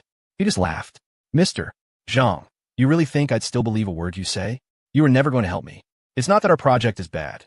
In fact, it's so good you couldn't stand the thought of your boss profiting from it. I'm guessing your plan was to string me along until I caught on, then just tell me Mr. Warren rejected it, right? Zhang's heart leaped into his throat. The kid had seen right through him. There was no point in pretending anymore. Fine, he spat. You figured it out. So what? I was never going to submit it. I was just using you for free meals. What are you going to do about it? Suddenly, his own slurred voice filled the room. Listen, Lee, I'm telling you, my boss, that son of a bitch. He's a real piece of work. Damn it, I'm older than him. The little punk orders me around like a dog. Sooner or later, I'm going to make sure that bastard Warren takes a fall. The recording played from a second phone in Leo's hand, the burner he'd borrowed from Rex. Zhang's eyes widened in disbelief. You recorded me. Whoops. Did I let you hear that? Leo said with a saccharine smile. Okay, fine. I'm done pretending. Yes, I recorded you. The mock innocence in Leo's voice was enough to sober Zhang up instantly. He was about to explode, but then a thought occurred to him, and he became defiant again. So what? You gonna go tattling to Warren? You can't even get a meeting with him without my say-so. What good is that recording? Leo had anticipated this. You seem to be mistaken about something, he said calmly. We didn't find your company through official channels. We were introduced by a mutual acquaintance. Out of respect for Mr. Warren, that person gave us his assistant's contact info, yours. Now that we have this little misunderstanding, I guess we'll just have to trouble our acquaintance to give us Mr. Warren's direct number. Of course, you can assume I'm bluffing. After all, in your eyes, I'm just a dumb college kid, right? Leo waggled the phone, the unspoken threat hanging in the air. The color drained from Zhang's face. He lunged, trying to snatch the phone and smash it. But before he could reach Leo, the towering figure of Kevin Xiong stepped in front of him, a cold, hard look in his eyes. Only then did it dawn on Zhang that the two guys Leo had brought with him weren't just colleagues. They were backup. You little shits. Think you can play gangster with me? Zhang yelled. Li, Zhao, bye. Don't just stand there. His friends scrambled to their feet, ready to help him grab the phone. There were 4 of them, and only 3 of Leo's crew. And the one called Miles looked small and scrawny, barely 5'7". What could he do? As they closed in, the scrawny Miles moved. With lightning speed, he grabbed Mr. Li's wrist, twisted, and a sickening crack echoed through the room. Art, Li screamed, clutching his arm, sweat beading on his forehead. Before the others could react, Miles grabbed the other 2 men's arms and, with 2 more sharp yanks, produced 2 more pops. Holy crap! Zhang stumbled backward, horrified. He never would have guessed the least intimidating one of them was a trained fighter. Leo frowned. Mr. Zhang, Miles used to compete in martial arts. You really shouldn't have provoked him. Look at that, dislocated arms and wrists. TSK tisk. He finally stood up, the smile completely gone from his face, his voice like ice. Pay for this meal. Then, tomorrow morning, you will submit our studio's proposal to Mr. Warren. He paused. Oh, and the last 2 meals I bought you came to $9.85. I'm a nice guy, so let's just round it up and call in even 1,000. You can Venmo me. $985, and you're rounding it up to 1,000? Zhang sputtered, feeling like he was about to cough up blood. Are you rounding backward? In all his previous dealings with Leo, he'd never seen this ruthless, shameless side. It hit him then. For the past few days, Leo had been suppressing his true nature, playing the part of an eager young entrepreneur just to secure the deal. The real Leo was a predator. Mr. Zhang, do you really think you have a choice right now? Leo said with a shrug. I'm only asking for what you and your buddies ate. The extra $15 is for my time. You wasted it, and I almost lost my virtue after that first dinner, he added silently. Zhang was hyperventilating with rage, but he was in far better shape than his 3 friends who were moaning in their chairs, clutching their dislocated joints. He clenched his fists, his forehead slick with sweat. He couldn't believe it. A veteran corporate shark taken down by a college kid. Fine, he ground out. I lose. I'll pay for the meal, and I'll pay you back for the other 2. And, Leo added coolly, tomorrow at work, you will immediately give our proposal to Mr. Warren. Then you have to give me the recording. Zhang shot back, his eyes narrowed. Now that he saw Leo for who he really was, he couldn't afford to be careless. Otherwise, what's to stop you from selling me out after you get what you want? Leo had no intention of handing it over. He simply slipped the phone back into his pocket. Not a chance. What if I give it to you, and you go back on your word? I won't. TSK. Don't be so sure, Mr. Zhang, Leo said with a mock-pitying smile. Since we've met, you've done nothing but lie to me. How can I possibly trust you now? It's not my fault. It's yours. You treated your own words like they were worthless. He smiled sweetly. So, you have one option. Do everything I say, or this recording finds its way to Mr. Warren. The last bit of fight went out of Zhang. He slumped into a chair, his eyes vacant. After a long moment, he sighed in defeat. Fine, I'll do it. I just hope you keep your promise and delete the recording when it's done. Don't worry, Leo said with a humorless smile. I'm not like you. He nodded to Miles, who stepped forward and spoke to the injured Mr. Lee in a flat voice. Hold still. Don't scream. WH, what are you? AGH. Before Lee could finish, Miles grabbed his arm and twisted it in a strange, precise motion. With another sharp pop, the arm was back in its socket. Lee stared at it in stunned silence, the intense pain replaced by a dull ache. Miles then moved to the other 2 men and, with the same efficient movements, reset their joints. Zhang Wu. It was worth a fortune before he even graduated. P7.She, Leo murmured. He'd met the guy once, but he would never compare himself to him. P7.She would have seen through Zhang after the first dinner. He never would have let it get this far. He didn't bother explaining that to Zhang. He just pulled out his phone and showed his Venmo QR code. $1,000. Send it. With a heavy sigh, Zhang transferred the money in front of his friends. Once the notification came through, Leo turned to Kevin and Miles. Let's go. We'll let these gentlemen enjoy the rest of their dinner. After all, it cost them over $3 grand. I'm sure they'll want to eat until they can't move, right? All right, Kevin said, grabbing Miles and following Leo out of the room. Once they were in the hallway, Kevin finally exploded. Damn, Leo, that was awesome. You didn't even flinch facing those old leeches. Good thing I didn't have any lines. I would have totally screwed it up. So you brought us here for muscle, Miles said, a hint of regret in his voice. If I'd known they were paying, I would have ordered everything on the menu. I practically told you to, Leo said, rolling his eyes. You two have no chill. Do I look like the kind of guy who would spend $3,000 on a meal for myself? Kevin and Miles just grinned sheepishly. Just then, Leo felt a sudden urge. You guys head back to campus. I gotta hit the restroom. All right. Kevin and Miles went downstairs while Leo found the men's room. As he was washing his hands at the sink, he caught a movement in his peripheral vision. A man and a woman were stepping out of a private dining room to his left. The woman's back was to him, but he recognized her instantly. His heart dropped, a tight, heavy feeling spreading through his chest. Isabel, what's she doing here? Seeing Isabel here, of all places, sent a confusing jumble of emotions through Leo. A girl of her standing in a high-end restaurant wasn't strange, but the fact that she was leaving a private room with a guy, and only one guy, was... And the name of the room was The Reunion. He reflexively pulled out his phone, assuming he must have missed a text from her while he was dealing with Jean. But when he unlocked the screen, there were no new messages, which meant she was here without telling him. Why would she choose such an expensive, private place if she didn't want him to know?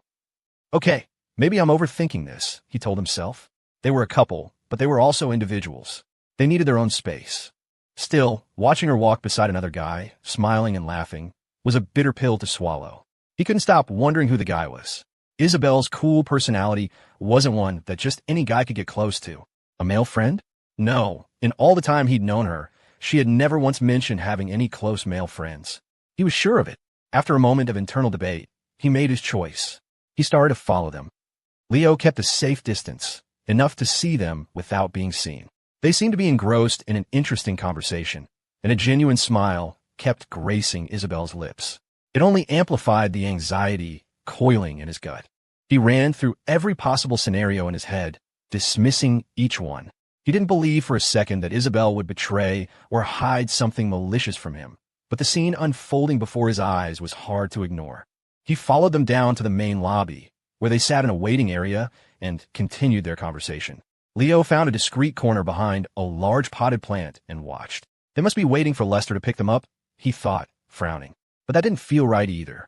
If this meeting was supposed to be a secret, why would they wait so openly in the lobby? So maybe it's nothing. Just a friend she ran into, and it was too sudden for her to tell me? Or maybe she knew I was busy tonight and didn't want to bother me. His phone buzzed. He pulled it out, his heart lurching, hoping it was her. It was just a push notification from some random app. He sighed and put it away. When he looked up again, his blood ran cold. The guy sitting next to Isabel had just reached out and taken her arm, a wide smile on his face. What the hell? That was it. Leo couldn't stay hidden any longer. He took a deep breath, stepped out from behind the plant, and walked purposefully toward them. As he approached, they both looked up. Isabel's face registered pure shock. She clearly hadn't expected to see him here. Leo, hearing her say his name, the guy beside her also looked at him, his eyes widening slightly in surprise. Leo forced a smile, tried to keep his voice even. What are you doing here? Isabel was quick to recover. As well as Leo was hiding it, she could see right through him. A tiny, almost imperceptible smirk played on her lips, and though she said nothing, her thoughts came through loud and clear. I knew it. My little Leo is jealous. Hearing her inner voice only stoked the fires of his irritation. So you knew I'd be jealous, and you came to have dinner with this stranger anyway? Just as he was about to turn to the guy with a sharp question, Isabel spoke. Leo, this is my friend, Landon Archer. He just flew in from overseas today. She took a step away from Landon and closed the distance between them, standing at Leo's side. Then, she reached out, looped her arm through his, and smiled at Landon. Landon, this is Leo, the boy I've been waiting for. Landon's eyes narrowed, sizing Leo up. After a moment, a slow grin spread across his face. Not bad. Pretty cute. My type. He extended a hand to Leo. Hello, Leo. Leo was still processing everything, but he automatically reached out and shook Landon's hand. Landon? This isn't right. This isn't how this is supposed to go. Why have I never heard of a friend named Landon? As his mind reeled, his grip on Landon's hand instinctively tightened. It was a classic male power move, a subconscious test of strength when meeting a potential rival. He expected Landon, who was about the same build as him, to squeeze back. But he didn't. Instead of pressure, the grip became softer, almost gentle. For a split second, Landon seemed to be caressing his hand. The gesture was so unexpected that Leo yanked his hand back, as if he'd been burned. He looked up and saw a flicker of what looked like disappointment in Landon's eyes before it vanished. A terrible, horrible premonition began to form in Leo's mind. "Oh no, don't tell me he's..." "Leo, it's great to meet you," Landon said with a final, charming smile. "I don't have time to get to know you properly today, but I'll come find you and Izzy again soon." With that, he turned and walked out of the restaurant, where a black car was already waiting at the curb. At 11 o'clock that night, back in their respective dorms, Leo's phone buzzed with a message from Isabel. "Leo, you didn't even hug me tonight. Are you still mad? I never told you about Landon." "No, I'm not mad," he typed back quickly. And he wasn't not really. Just unsettled. He felt like they were a couple, but there were still so many things about her life that he didn't know. As he stewed in his thoughts, another message came through. This time, it included a photo. "Boyfriend, don't be mad anymore. I'm going to force you to look at something you don't like. Black stockings. Image attached." Image attached. Leo stared at the picture on his screen, his breath catching in his throat. "Oh, my God." In the photo, Isabel was sitting on the floor, her legs tucked neatly to one side.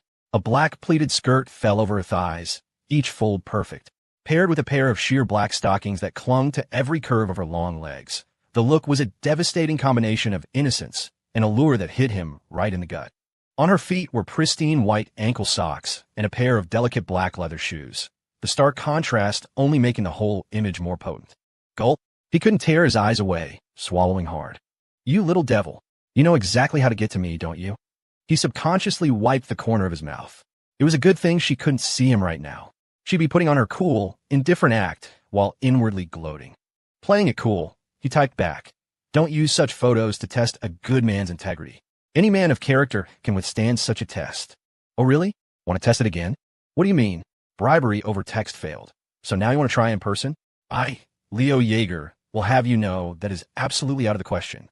My principles will not be so easily challenged. Don't you want to touch them?" It was nearly midnight. The Crestview Polytechnic campus was silent, the last of the late summer cicadas having faded with the coming of October. Even the most love-struck couples had retreated to their dorms for the night. But in the small, secluded grove of trees by the women's dorm, Isabel watched as Leo's hand roamed freely over her legs.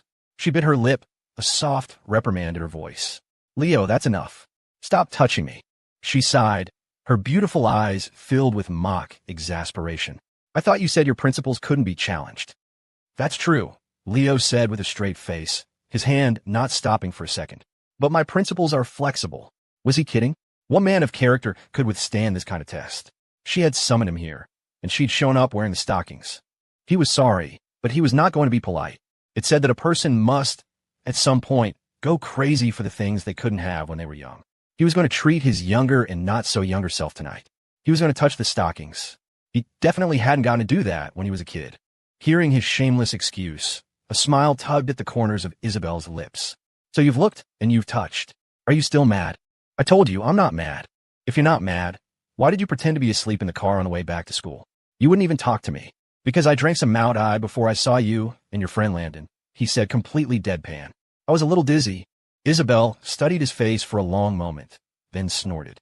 "Liar." This time, Leo didn't answer. He really wasn't mad, but he was definitely unhappy. Just then, Isabel pursed her lips, slipped off her little black shoes, and shifted on the bench until she was sitting sideways. Then, turning to face him, she placed both of her legs across his lap, her eyes softening with a gentle light. "I wasn't trying to hide Landon from you," she said softly. "I just didn't know how to bring him up. He's 4 years older than me. He went to study abroad before I transferred to Northwood High. He's been gone for 5 years. Hearing her finally open up about Landon, Leo stilled his hands and listened intently. He truly wasn't worried that there was anything romantic between them. If there was, it would have happened long ago.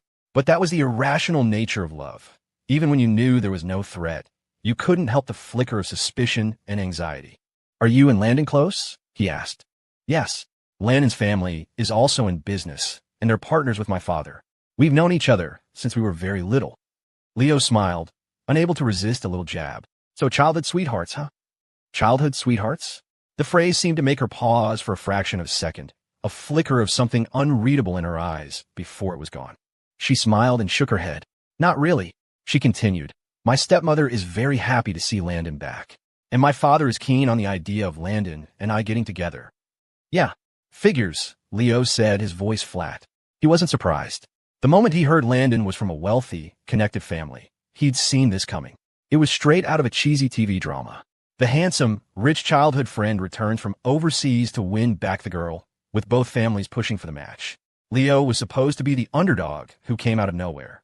The only difference was that in real life, Landon wasn't Isabel's one that got away. Everything else was a perfect cliché. Life really is the most ridiculous drama, he thought. Seeing the slight slump in his posture, Isabel didn't offer any words of comfort. Instead, she just said, But you're going to tell me that Landon has only ever seen you as a little sister, that he has no romantic interest in you, and I shouldn't worry, right? Leo cut in a little agitated. I get it, I do. But you're gorgeous. Any straight guy would be interested in you. And he's your childhood friend. Your families are a perfect match. Before you know it, he'll probably... Isabel interrupted him, a look of pure astonishment on her face. How did you know Landon isn't straight? Question mark. Leo stared at her, his brain short-circuiting. Wait, stop. What did she just say, Landon is gay? So, Landon's gay? Leo asked, staring at Isabel, his voice full of disbelief. The next second, she nodded, confirming it. As the reality of this sank in, Leo had a sudden flashback to the handshake in the restaurant lobby.